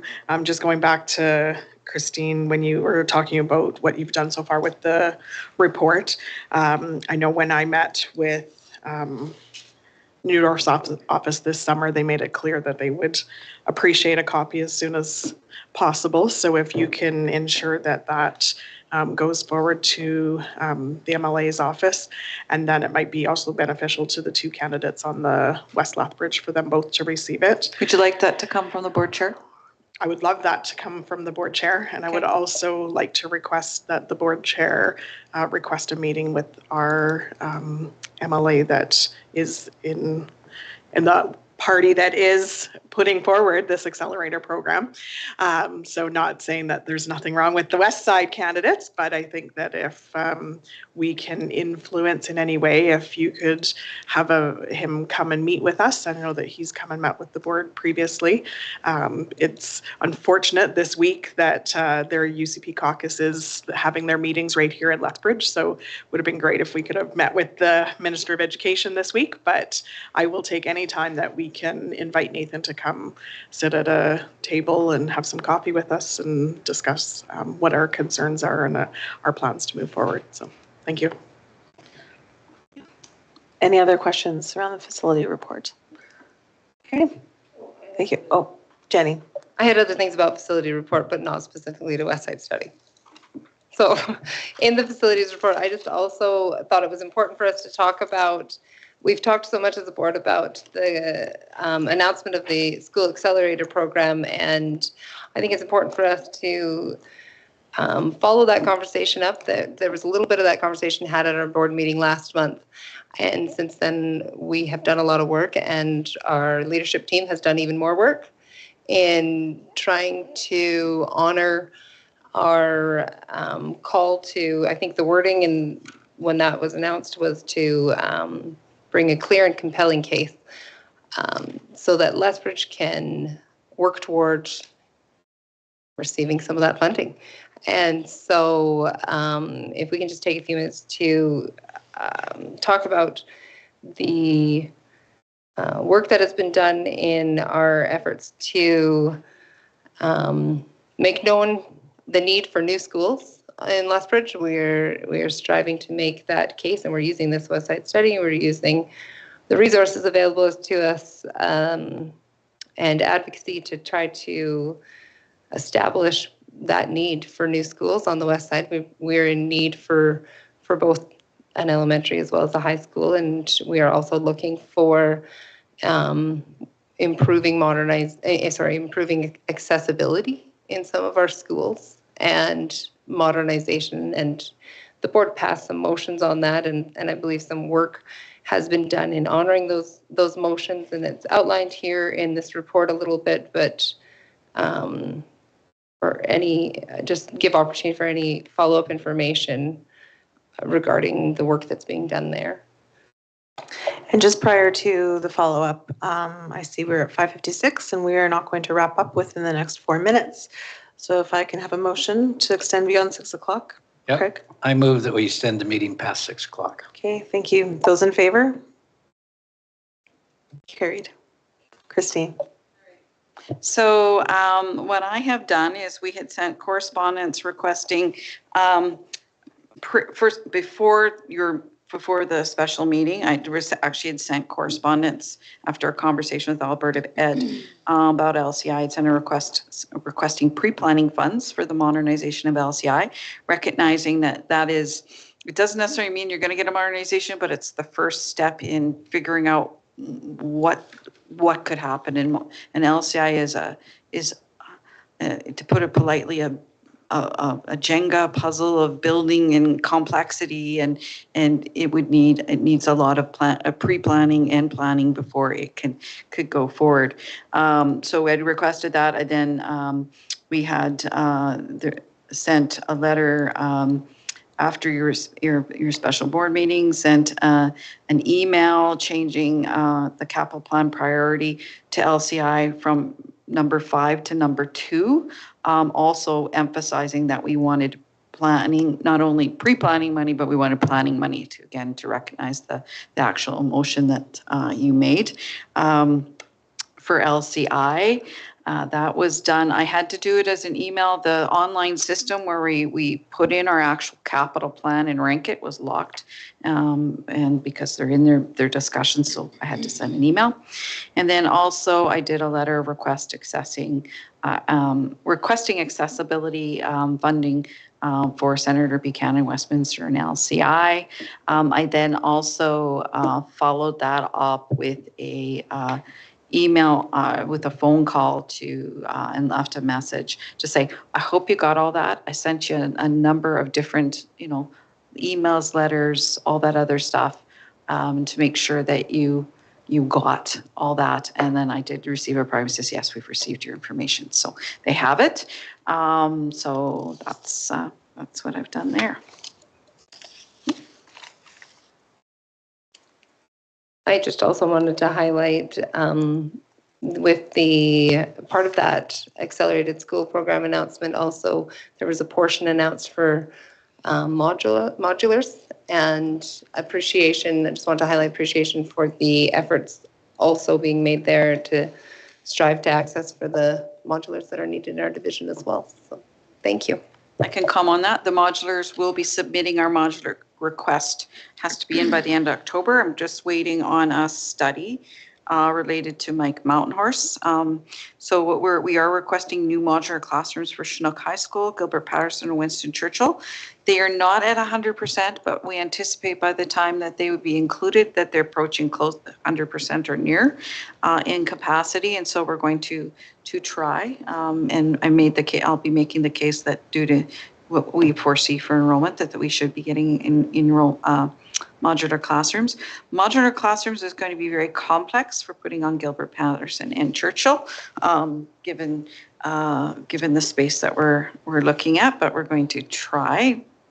And then we will be requesting the demolition of 8 Mike Mountain Horse relocatable classrooms. We have to, when we do a demolition, we have to have a study that follows with it. So we have FWBA is currently getting us some information and data on what that would look like and what we might need to do if we do get the demolition, what could be done to either marry up the current ones, or is there something else we can do? So they have to give a facilities condition report essentially to back up the demolition. So we are, those are the requests we're putting in, and that'll go in at the end of the month.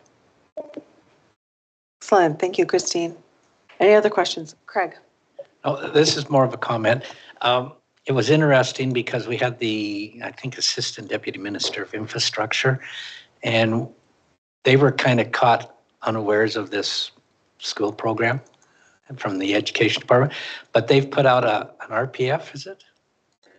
RP, for another company to build modulars. And there's lots of questions asked why we couldn't use local contractors to build it. And one of the problems is that they're built to a lead silver standard, and there has to be certain things done.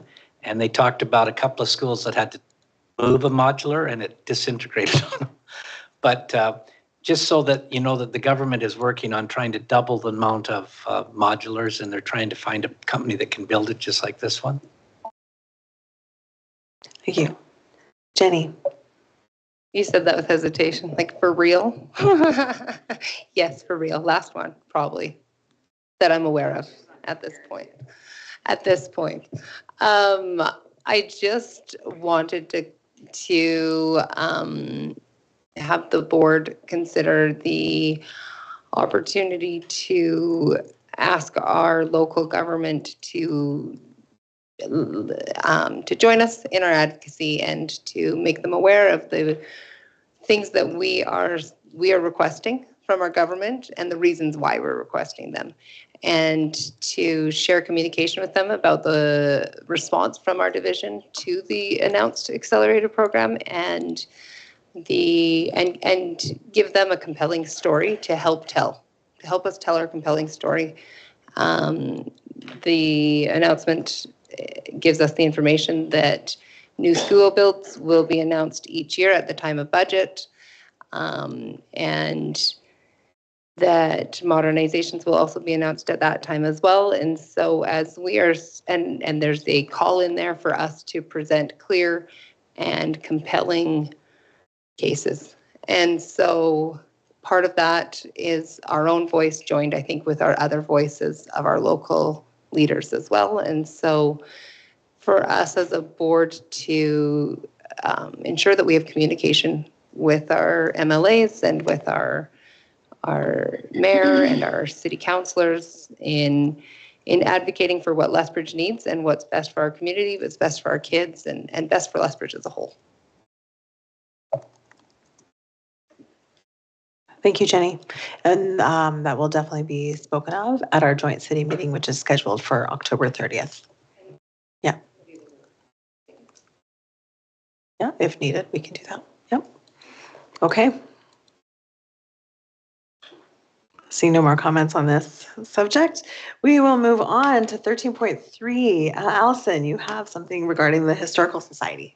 Yes, so I gave a little tease of information. So December 9th, 1924, there was the first 2 women in Lethbridge were elected to Lethbridge School Board.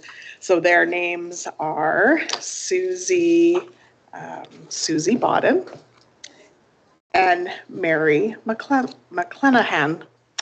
So it was great for them to be elected back 100 years ago, and there was quite the efforts to get them elected at that time. One of the articles in the Lethbridge Herald at that time, the title was "Stir Being Caused by Women Candidates for School Board." So certainly it was lots of conversation in the community, and there was actually a Lethbridge Women's Council that was formed that helped to get them both elected.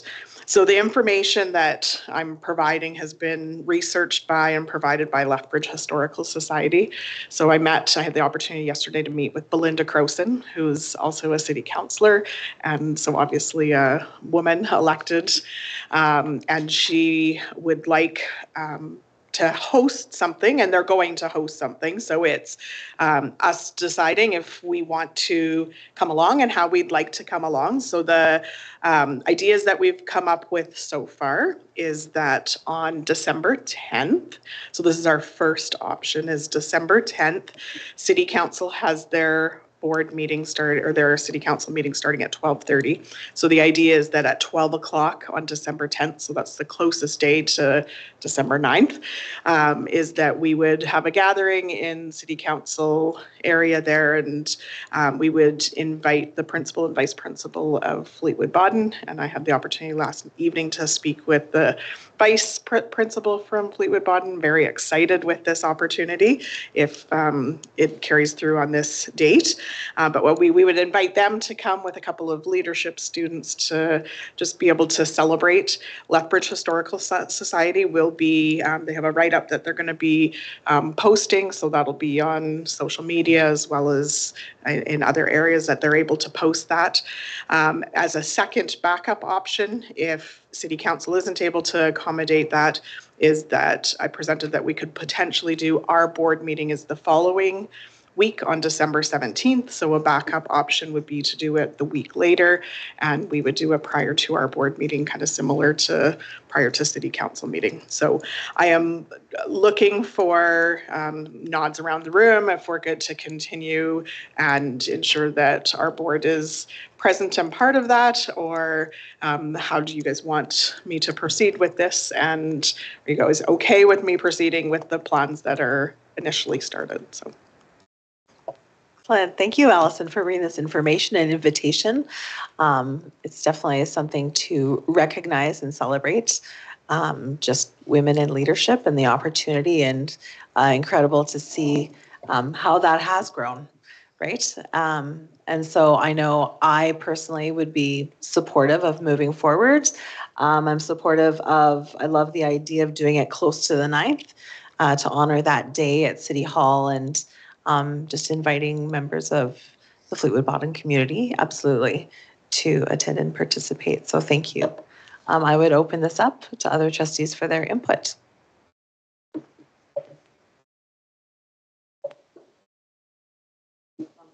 Thumbs up, thumbs up.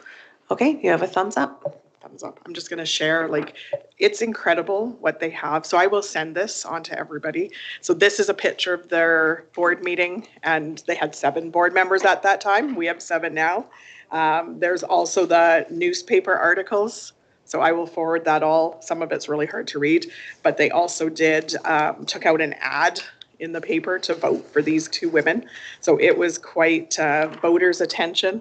So it's quite incredible the information that is available from Lethbridge Historical Society.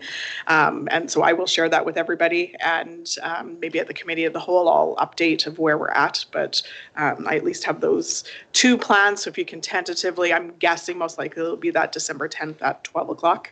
And we will carry on with making those plans. Obviously, all trustees and all city councillors will be invited, and then other elected officials. So thank you. Excellent. Thank you so much, Allison. Okay, we have no written response to public forum. There's no correspondence received or sent. And so so I will adjourn this meeting at 6:09. We will take a 5 to 7. Don't adjourn the meeting. You need to get a call for going into camera. Thank you. See, this is why we have a team. This is what team is for. Motion to go in camera, please. Craig, thank you. All approved? Or all in favor? Thank you.